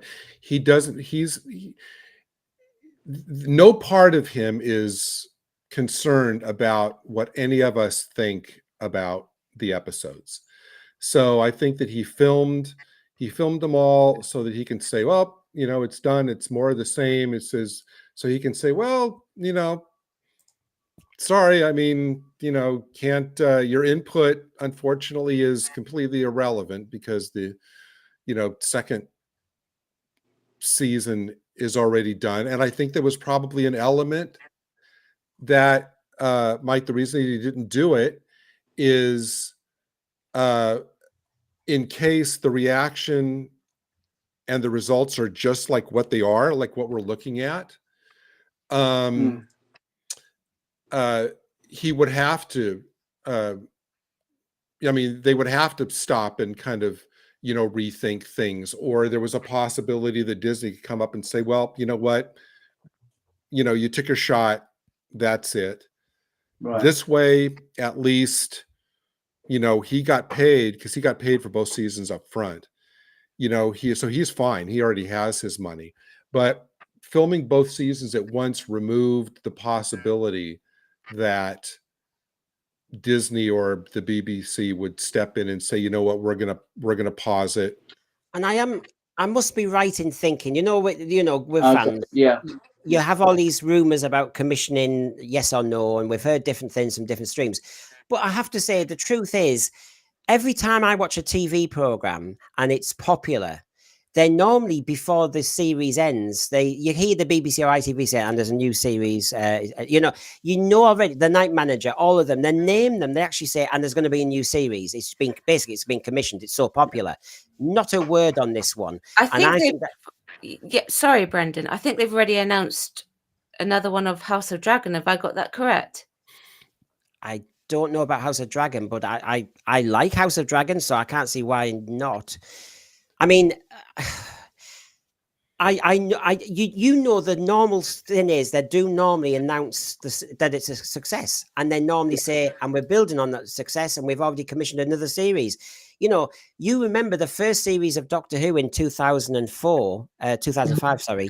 They were commissioning quite fast. We weren't hanging around. This is just tumbleweed.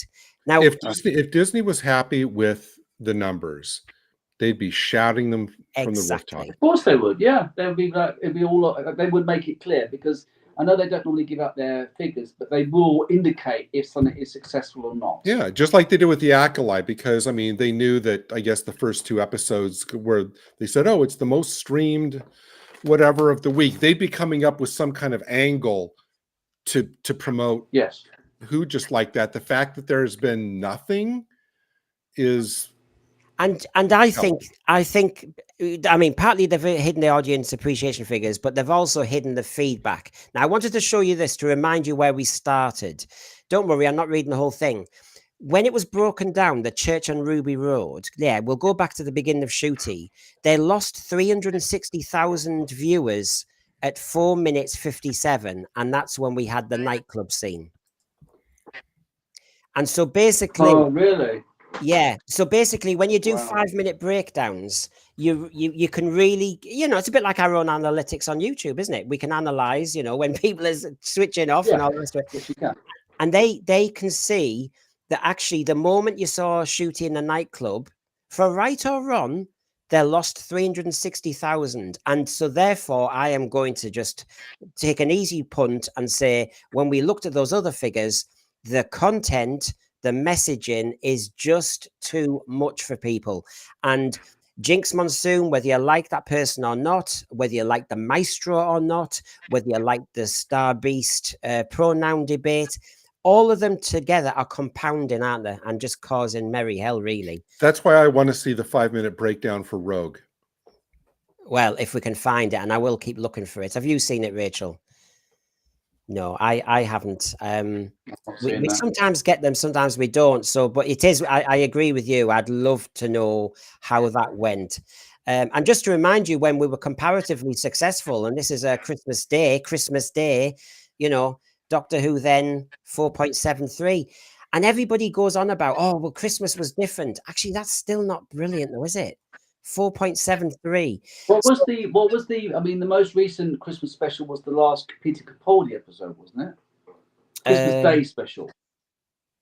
Yeah. Yes. Yes, because she did the New Year's.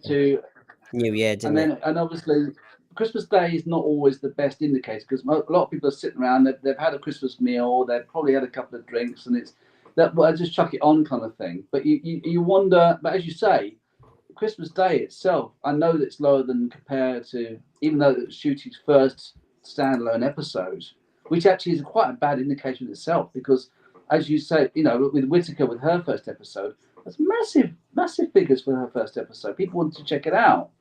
And if Christmas Day with a new Doctor and maybe, a bit too much Christmas dinner didn't prove very popular, then that in itself, I mean, obviously TV is less watched generally, especially by younger people. I hardly watch any live TV at all.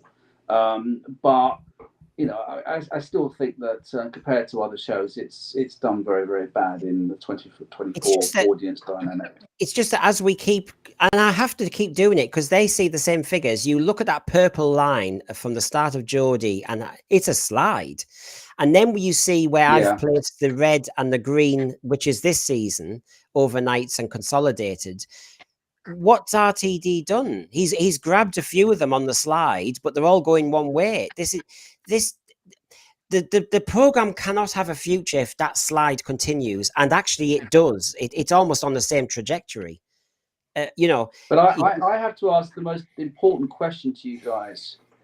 Do you wish that Chris Chibnall had stayed on and Russell T Davies hadn't returned?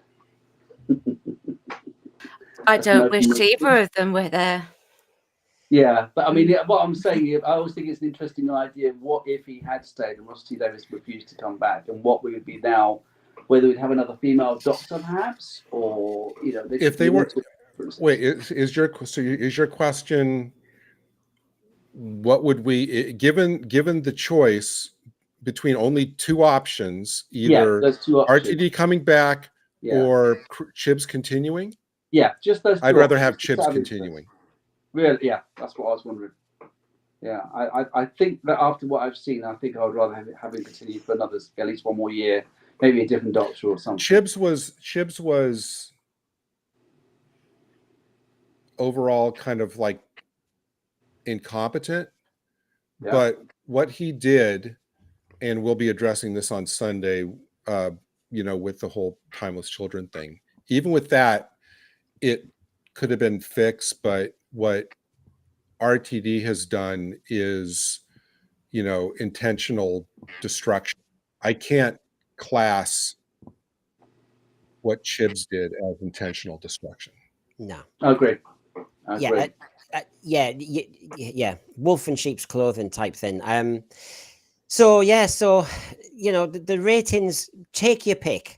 Take your pick. There is not one strand that makes sense. And as I keep saying, and I'm sure Rachael would agree, if you are shouting from the rooftops that you've grabbed this rare market, this under 30s market, you would show the figures. You would. 100%. And Absolutely. the audience index. You would show them. You would hide them.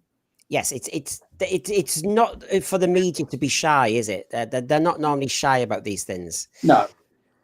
So, you've got some strong panelists on here. You've seen Gary on many streams. We've got Rachael at Chat About It, the Queen of the Woke. We've got Michael at your channel. Do you want to give a shout out for both, Rachael? If you want to just mention yours for a second. Yeah, come and join me. Rachael, after you. Yes, come and join me. At Chat About It. Don't shout about it. That's the name of my channel. We cover Doctor Who on a Sunday, and then we do some other things during the week that's not Doctor Who related. And today was Woke Wednesday, so there you go. And my channel basically, it's got a lot of comedy, a lot of pranks, but I also do the Solo One Sci-Fi podcast with my colleague Martin Fowler, where we review all sorts of TV shows and sci-fi movies and all sorts of things. And we have a lot of fun. So come and join us at Code Cluds on YouTube. Yeah, and it happened to be episode, is that 190 it was? I was on 190, with you. Yeah, which you came on last week. Which we had a good fun with you. That was really fun to join and us. I had to dress up. And we we went through the whole of season. I had to Photoshop your face into the graphic and everything. So, but it was really good having you on board. And we had some interesting discussions about Doctor Who, and we were basically sort of resonating what you guys do on this channel here as well. That we weren't very impressed, and I always feel a bit of sadness that Doctor Who is where it is in 2024, even compared to 2017. It's such a shame. Something I've watched. My first memory of Doctor Who was the last season of Tom Baker. It was the episode with Romana in the cave where a spider jumps on her face. Oh, full circle. I remember the name of the episode. Full circle. Right. And I remember going to bed. I was about 6, and I was absolutely bloody terrified. And that was my introduction to Doctor Who. And I love That's a good story. That's a good story. But now I just think of it as like, it's a shame. Yeah. Well, it's a shame. We've always had our warts and all. You know what Doctor Who's like. There were moments of embarrassment, moments of, oh my gosh. Look, when I was at school, so I was at secondary school 79 to 84. And of course, my Peter Davison Doctor Who monthly magazines will be hidden in my haversack. They only came out on special occasions at registration, depending on who was sat near. You did not showboat that you were a Doctor Who fan then. It was a niche. And even though that was a popular time. So what we're going to look at now, just to remind everybody, so let me just remind you tomorrow, because I've seen Cybermat Strikes is there, one of our Aussie followers and panelists. 1 o'clock tomorrow, I'll be here if you'll be there. Obviously on Sunday, we're going to try and stitch the whole cabal back together again and see if we can save the series ourselves for free and see if we get some commission on it. And now we're going to talk about our moments of cringe. You can't be a Doctor Who fan with those little moments when you're going, oh no, you haven't just done that, have you? I have to say, sometimes that's what makes you a fan, because despite those moments, you stick at it or you defend it or whatever. So, Gary, have you got one just to start us off? Oh, once I got rolling, I came up with, it's like, oh yeah, there's that, and there's that, and there's that. Most of which are from the new series. Boy, what? There are things that that you kind of like head in hand cringe, and there's things that just consistently annoy you. Yeah. So I will start with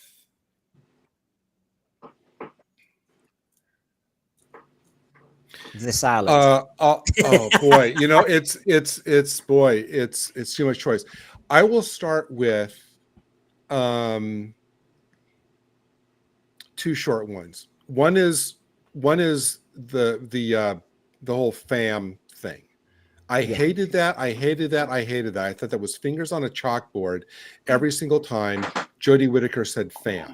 It is a term that no human being uses in reality. Plus, I knew what Chips was trying to do. It was a shorthand that was this kind of forced, unearned intimacy between the characters. She would go, oh, they're the family. It's like you've known these people for a day. Don't call them your family. It's just very it's needy, just isn't dumb. it? But the other thing. Well, Gary, just before you do the second one, Gary, I'll just bring in the thread because there's some good ones, and then we'll get your second one. Yeah, it certainly is character building. Let me just bring in Michael as well. Just David Harding, the moment of cringe, Sarah Jane tumbling down that slight gradient. I know. I remember at the time the whole family was watching because it was Children in Need. And it was like she screams because my dad, everybody loves Sarah Jane Smith and Liz Sladen, but my dad has an issue saying she overacts. He always says she overacts. She's always a bit, and I'm going. You can't say that, Dad. It was a perilous fall down a 15% incline. Not helped by the third Doctor having to tie some cable to a car.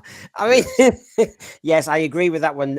Melanie, Mel screaming did my head in. I was glad Mel did not do it this time. Yeah, thank God for that. And I don't think Bonnie would want it either. All the Love and Monsters, yes. Enigma mentions that as well. Love and Monsters was a tough watch. Go on then, Gary, your second one. It's kind of in the same category as the terms that New Who falls in love with, but which rapidly just become dire. I cringe every time somebody makes the comment, Doctor Who. It's like, for bloody, it's like they did it once, like in Black Orchid, which was kind of fine because that goes with the kind of charm of that story. But then you have scenes like, where,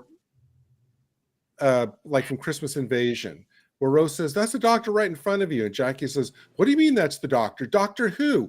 Asking Doctor Who in that context doesn't even make any sense. But again, and then you have that one, who's the blue guy? Dorium. The guy, the head in the box. Yeah. Ended a whole episode. Doctor Who? Doctor Who? Doctor. And it's like, oh, enough.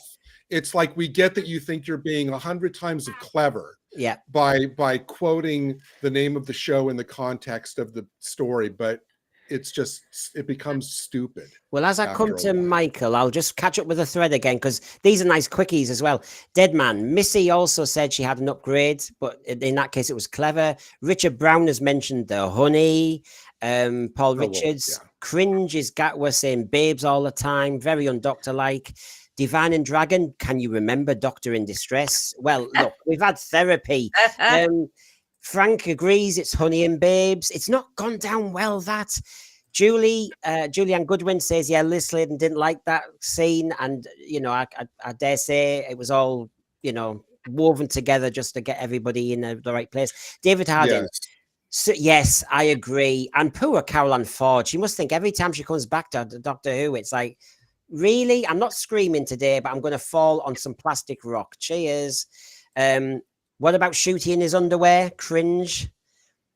I mean, Can we just make a blanket rule that almost pretty much practically anything connected with this season qualifies as cringe? I think that's kind of general. We've got the twerking with a Dalek to come. I'm enjoying these moments of cringe. Every scene with Soldeed. I had Soldeed up there, didn't I? How dare you. I know. There he is. Good old Soldeed. And then Liz slowly got rid of that outfit. Yeah, you see, there was some Liz Sladen outfits, like the Hand of Fear one, where she was dressed like Andy Pandy. And I just thought, yeah, I'm supposed to like this series. It was slightly embarrassing. I'll just do a few more and then I'll bring Michael in. Michelle Collins' unbearable acting in 42. It hurts me to watch. And then let's have a look. Taking the eye patch off in Android Invasion. Oh, yeah. Yeah. The Eighth Doctor handing out jelly babies, says Steve. The terrible goblins, says Over the Overseer, and the CGI. Yep. The Slither. Oh, I mean, really? Yeah. So there we go, Michael. Some of your cringe moments? All right. I mean, I did cut out a bit, but I think just to make sure you can hear me okay now. We're all okay. You Yes. can hear me all right, can you? Yeah. Yep. Can you hear me all right? Yep. Nice way. Two I could think of from Classic Who. One which was fixed. I didn't like the snake in Kinder when it got to full size. Yes. I think it ruined the actual dynamic of the Mara. But when they redid that in CGI, I thought that was very, very good. I think that really fixed that problem. That was the one I could think of. There was another one. What did you think about the fixed Mara? Did you think it was really bad in the first place, or anybody? What did you think of Kinder with the actual Mara? That was absolutely agree. Yeah, I mean, I was about 12 or 13 then, and like I said, going to school, and if you said you'd watch Kinder, and then everyone goes, that snake, and you think, oh, please don't. Yes, the Vardens, that was cheap and nasty. Yeah. It's been improved with the Blu-ray, but oh my God, I remember. You see, I mentioned it in my preamble at the beginning. I've got a brother a year younger who can't stand Doctor Who, and any opportunity to tease and say, you like this rubbish. And of course, there's you with some plastic sheets waving on the screen, and I'm into it. And, that didn't help. Moment of cringe from David Harding. Rose and Donna lecturing the Doctor. There's two. Yeah, go on. Go for it, Mike. Yeah. Okay. I was going to say two. I think of the monsters made of tinsel in what? The episode with the stone sort of like the Stonehenge monuments which are moving around. The Stones of Blood. The little kind of star creatures. You mean? Stones of Blood. Yeah, they had these tinsel sort of monsters in it, and yeah. That's the one. I thought that was pretty bad. And I didn't like Candyman either. I didn't like Candyman in Sylvester McCoy. No, I've listed here. Dirty Bassett. I didn't like that. Yeah, I've listed here the wildness of the Master, and then he cosplays in Power of the Doctor. I just sort of no. There he is. There's the Candyman, and his voice was very kind of, I don't know. It's like they could have made him more. The Sunmakers, I like it now. Of course I do. Like any adult loves it now, and the jokes about the tax office and everything. There was something about it at the time. Maybe it was their outfits where they all looked as though they were kind of licorice all sorts or something. I don't know. I struggled with it as a kid. All I can say is that was my truth. Sontaha. Yeah. Yes. Hated that. Absolutely. The time last. Yeah, I did like that. John Yulden's dating Sorry, video. John. Yeah, John Yulden's dating video. It's coming out again. And I'm sorry, but that gender bending moment when David Tennant's doctor is supposed to be inside Rose, and then Rose is in. Oh, I remember all that. And they were basically they talked camp, and it was like, oh my. And then when Lady Cassandra was inside David Tennant's body, and she was kind of liking to jiggle a bit, I thought, what is going on here? You know, they make gender bending and gender fluid look as though it's dead easy. I hated the farting Sylvine as well. I didn't like him. Well, yeah. Gosh, this is a popular one. We should do. Oh yes, remember the Cockney. This is going to be volume. This is going to have to be volume 1 of Cringe. Yeah, I'm going to list all these: the Cockney Sontaran in Invasion of Time, and also when he fell over the chair. I have to say, and over the overseer is shocked, and he's telling you all off. I'm not going to take responsibility because I'm the chair, but no one's mentioned Adric. I don't think Adric is that cringe. Yeah, no, just no. I just thought he was underwritten. Maybe me and over the overseer. Maybe we're similar. Oh God, the robot in Paradise Towers, the cleaner. Oh, the pool cleaner. Yeah. Well, there's the pool cleaner, and actually even the big cleaners. Because there were. Mind you, everything was badly done with the music again. You know, there's something that's going to kill you, and you get this clunky, tinny music. It's like, oh, whatever. We haven't mentioned for at least 5 minutes Gatwa. The music lost in the late 80s too. The music really changed. Gatwa doing anything is cringe. The thing is, if I even talk about Series 1 and cringe moments, we'd be here for about another 5 hours. And I know Gary has to go back to work soon. Yes. The one I would say, you know, from the season of the you mentioned the Paradise Towers. My biggest cringe moment from that season is the cliffhanger of, is it the first cliffhanger in Dragonfire where for some inexplicable reason Sylvester McCoy decides to climb over the rail? Yes. Oh no! You know, and just hang there. It's like, and why did you do that, Doctor? And just before I forget, John Yulden, who I asked earlier, John Yulden, one of his cringe moments is in Dragonfire 2, where Sylvester McCoy is pretending to slip on the polystyrene snow. You know, he's pretending it's hard. Yes. Wait, I want to hear some of Rachel's. Well, I'm sure she said all of season 1. Yeah, well, I won't get into that though, because I know you have to work. So, no, okay, go I have two that I can think of immediately. One is actually from Battlefield, and if I say the other one, you may never get it out of your head, but I'm going to say it anyway. All right, I'll do Battlefield first. So it's in episode 1, and it's the scene where Ace is talking to a new friend about the explosives, but you see what's going on at the time, right? With the ones that are having a fight, and he releases the bomb. Now, this bit I actually wouldn't change for the world because I actually really like it, but it is really cringe.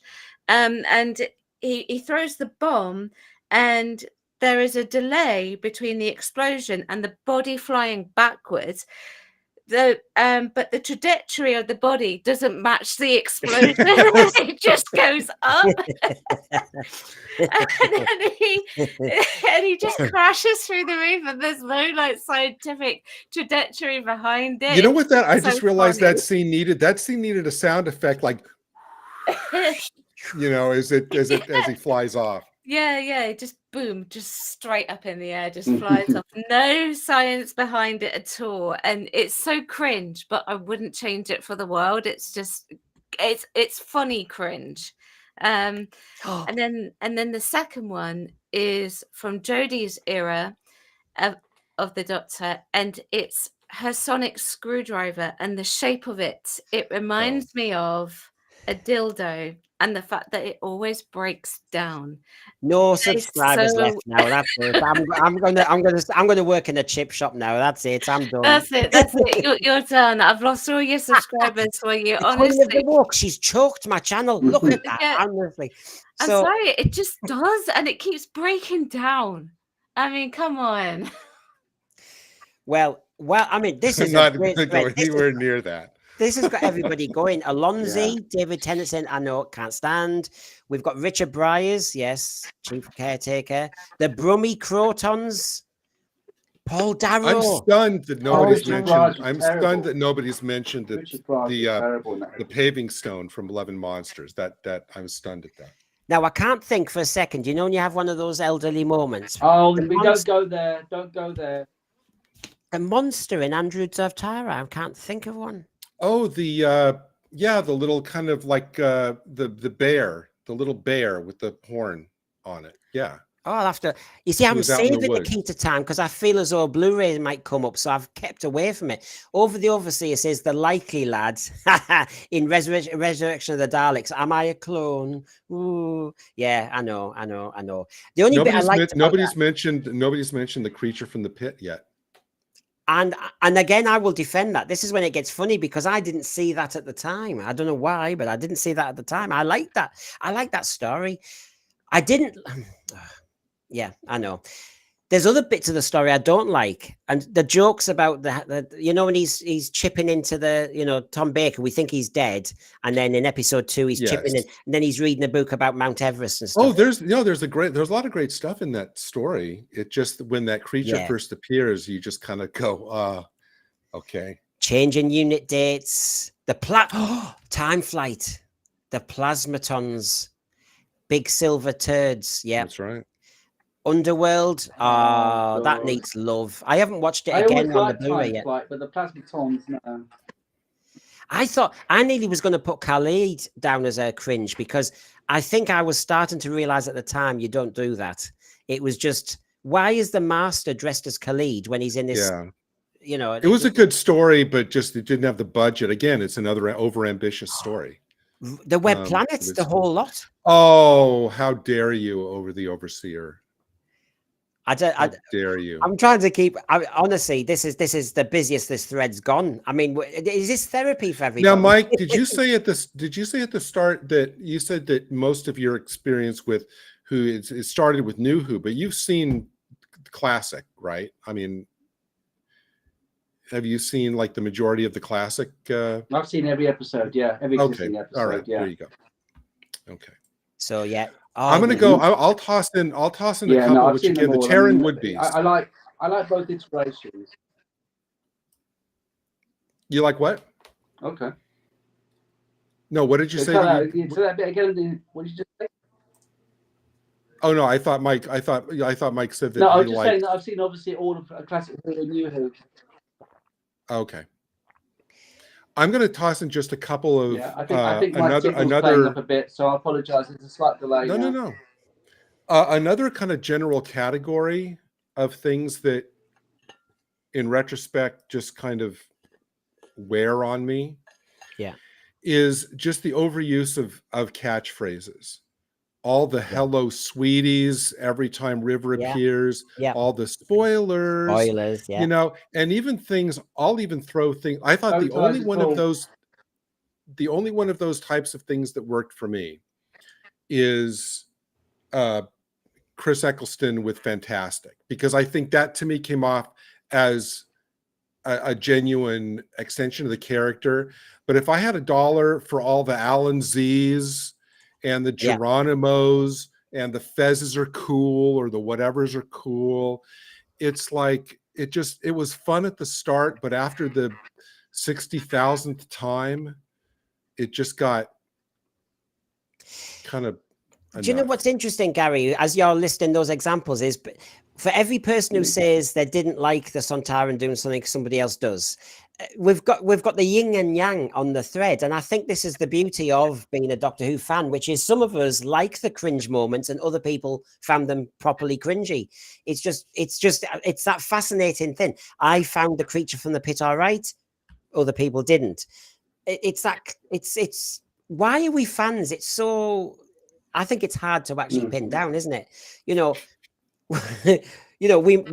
going mad about season 1 about certain plot holes and all the rest of it, but we accepted that the creature from the pit looked like a giant phallus. That was fine. Was that your goal when you came up with this category, is to convince everybody not to enjoy Doctor Who anymore? I know, as Cybermat Strikes is saying, you better be on my detox tomorrow. Cybermat Strikes in Australia at 1 p.m. Oh yeah, what was that called? Mr. The little sugar. It was like Mr. Hanky from South Park or something. Yeah, Mr. Yeah. What was that thing called? The little creature, that was what was on her neck. He was like a little No. sugar thing, wasn't he? If anyone knows, please tell. Mr. Sweet, says Yeah. Julianne Mr. Goodwin. Sweet. Mr. Sweet. Sweet. Yeah, I keep saying sugar. I have blanked this out. Liberal Zardos, how dare you? The Cyber Queen. Oh, I hated all that in the Victorian London. When, you know, the big, the Iron Man types. Oh, no, I hate that. Yeah, that was terrible. In fact, I don't think they've really done the Cybermen very well at all. Yeah. Really. Oh, no. I don't think they've done, the Cybermen have never once been done right in New Who. No. Never once. So, What was the name of that I agree. one with the Yeah, I agree. with the willow in it? Who was wasn't it the guy who played Willow? He was in one of the Cybermen episodes. Oh, Has he been in it? yes. Mike Warwick knows, maybe I'm Davis. wrong, Warwick but Davis. Mike knows what I'm talking about. yeah, the Yeah, adipose. Warwick Davis Yeah, did the it, adipose is weird. No, it was. It was Willow. Okay. Yeah, Greg Smith. Yeah, the Invasion of Time. We all go for the Vardens, but equally, yeah, I didn't like the fact that they just turned the TARDIS interior into some sort of swimming Yeah. pool and Grange Hill kind of old corridor. It was like, it looked like an old-fashioned school corridor with a brick, and I was like, what? Yeah, mental hospital, Yeah. disused mental hospital. The Cyber King, Nightmare in Silver. Nightmare in Silver. Yes, That's that it. was it. And actually, yes, over the Overseer, the next Doctor was one of the most cringe. We all thought David. Really? I know. Yeah, I Yeah. hated that. I hated that. Really, because I mean, people when that was out, I remember people saying, "Oh, he would have made a great doctor." No. Yeah, Warwick Davis. Yeah. Warwick Davis. So this could A go couple. on I mean, forever. just before because I have to go in just a couple minutes. A couple of the scenes that when I saw them, I guess this is cringe, Brendan. When I watched it, and I just went, no, no, no, no, no. One was during school reunion when RTD tried to retcon Sarah Jane's feelings for the Doctor as romantic. Yeah. I wanted to throw a brick at the screen with that. There was just, it's like, that's insanity. That was never a thing. The other is Twice Upon a Time, all the First Doctor misogyny. Yeah. And yeah. being that was, as much as I love Peter Capaldi, sometimes I just want to toss that final episode from my personal canon because that did such a disservice to and I know Capaldi hated it, but he filmed it anyway. That did such a disservice to a distortion of the First Doctor's character. That to me was unforgivable. And as much as we say, well, yeah, we can include most of Jodie as a 3-year cringe moment. For me, the cringiest of her cringe moments is her complete inability to comfort Graham when he thought his cancer was coming back, and she was like, "Oh, sorry, don't do cancer talk. Sorry." That was just like, go away, Chibs, go far away. Those are just scenes where you just kind of shake your head and you wonder what you're watching. And over the Overseer, quite right. Nobody's mentioned Nardole, and I have no interest in me. Yeah, the Olympic episode, Fear Her, was a bad one. It really was, wasn't it? Yes, so we've covered quite a lot there. I think Mike, we might get back. I know he's had problems with the stream. We'll have to do more cringe later because we will. There's no end in the chat. Yes, maybe we'll kind of just make it slightly tighter so you have to explain why, or come on and argue for a minute and defend it. So there we go. So thank you, panel. Thank you, Thread. It's been alive with all your honesty that, yeah, we love Doctor Who, but we also had little moments when it was a bit wobbly. There's Mike. I'll just get him back on there. Sorry. So thank you for that. And just reminders that tomorrow, me and the Aussies and anybody else, 1 p.m, we'll have a Doctor Who detox hour. I'll have my resources ready, but we could go anywhere with that one. I think we need a detox. I'll be a therapist and we'll get through that. And on Sunday, I want essays, remember. I want you all writing into me with your... Don't tell me sack RTD. That's too easy. Tell me, how do we do this? How do we save the series? It's you can't just say... And I have to say, I think it's too easy to also say, let's just do everything from 2017. We've got to be careful how we do it, because for everyone who says that's a good idea, I'll say Bobby Ewing comes out the shower in Dallas, and a lot of fans stopped watching then saying, I have just spent 28 episodes, which now didn't happen. And I'm going to watch the next season of Dallas. No, I'm not. And that would happen to Doctor Who too. It's a very dicey one, It sounds easy, but you might lose a lot of other fans going, well, why should I bother now? Because it could be retconned again. So it's really interesting stuff. So Sunday is must. You don't want to see Brendan, where Peter Capaldi comes out of the shower?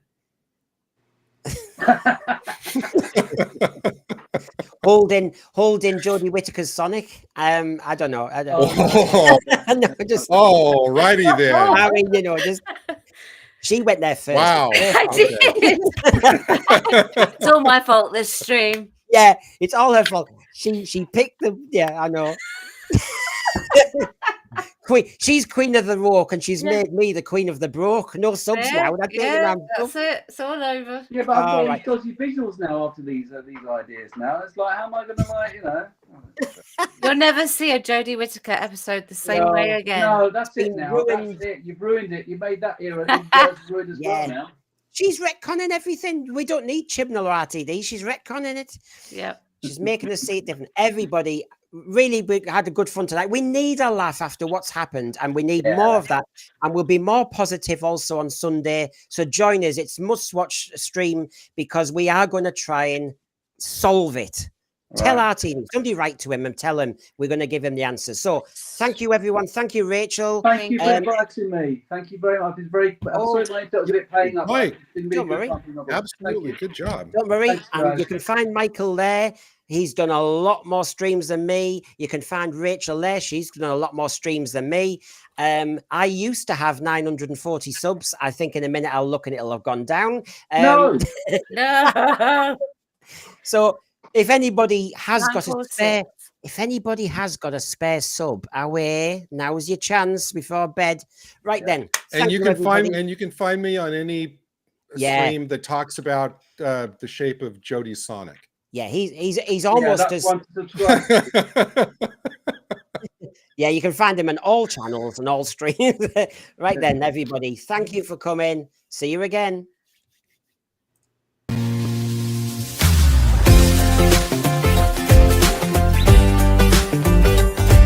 Come on, get excited now, you lot. Now it's time for Vogue from Rachael. The Queen of the Rogue. She's making me go broke.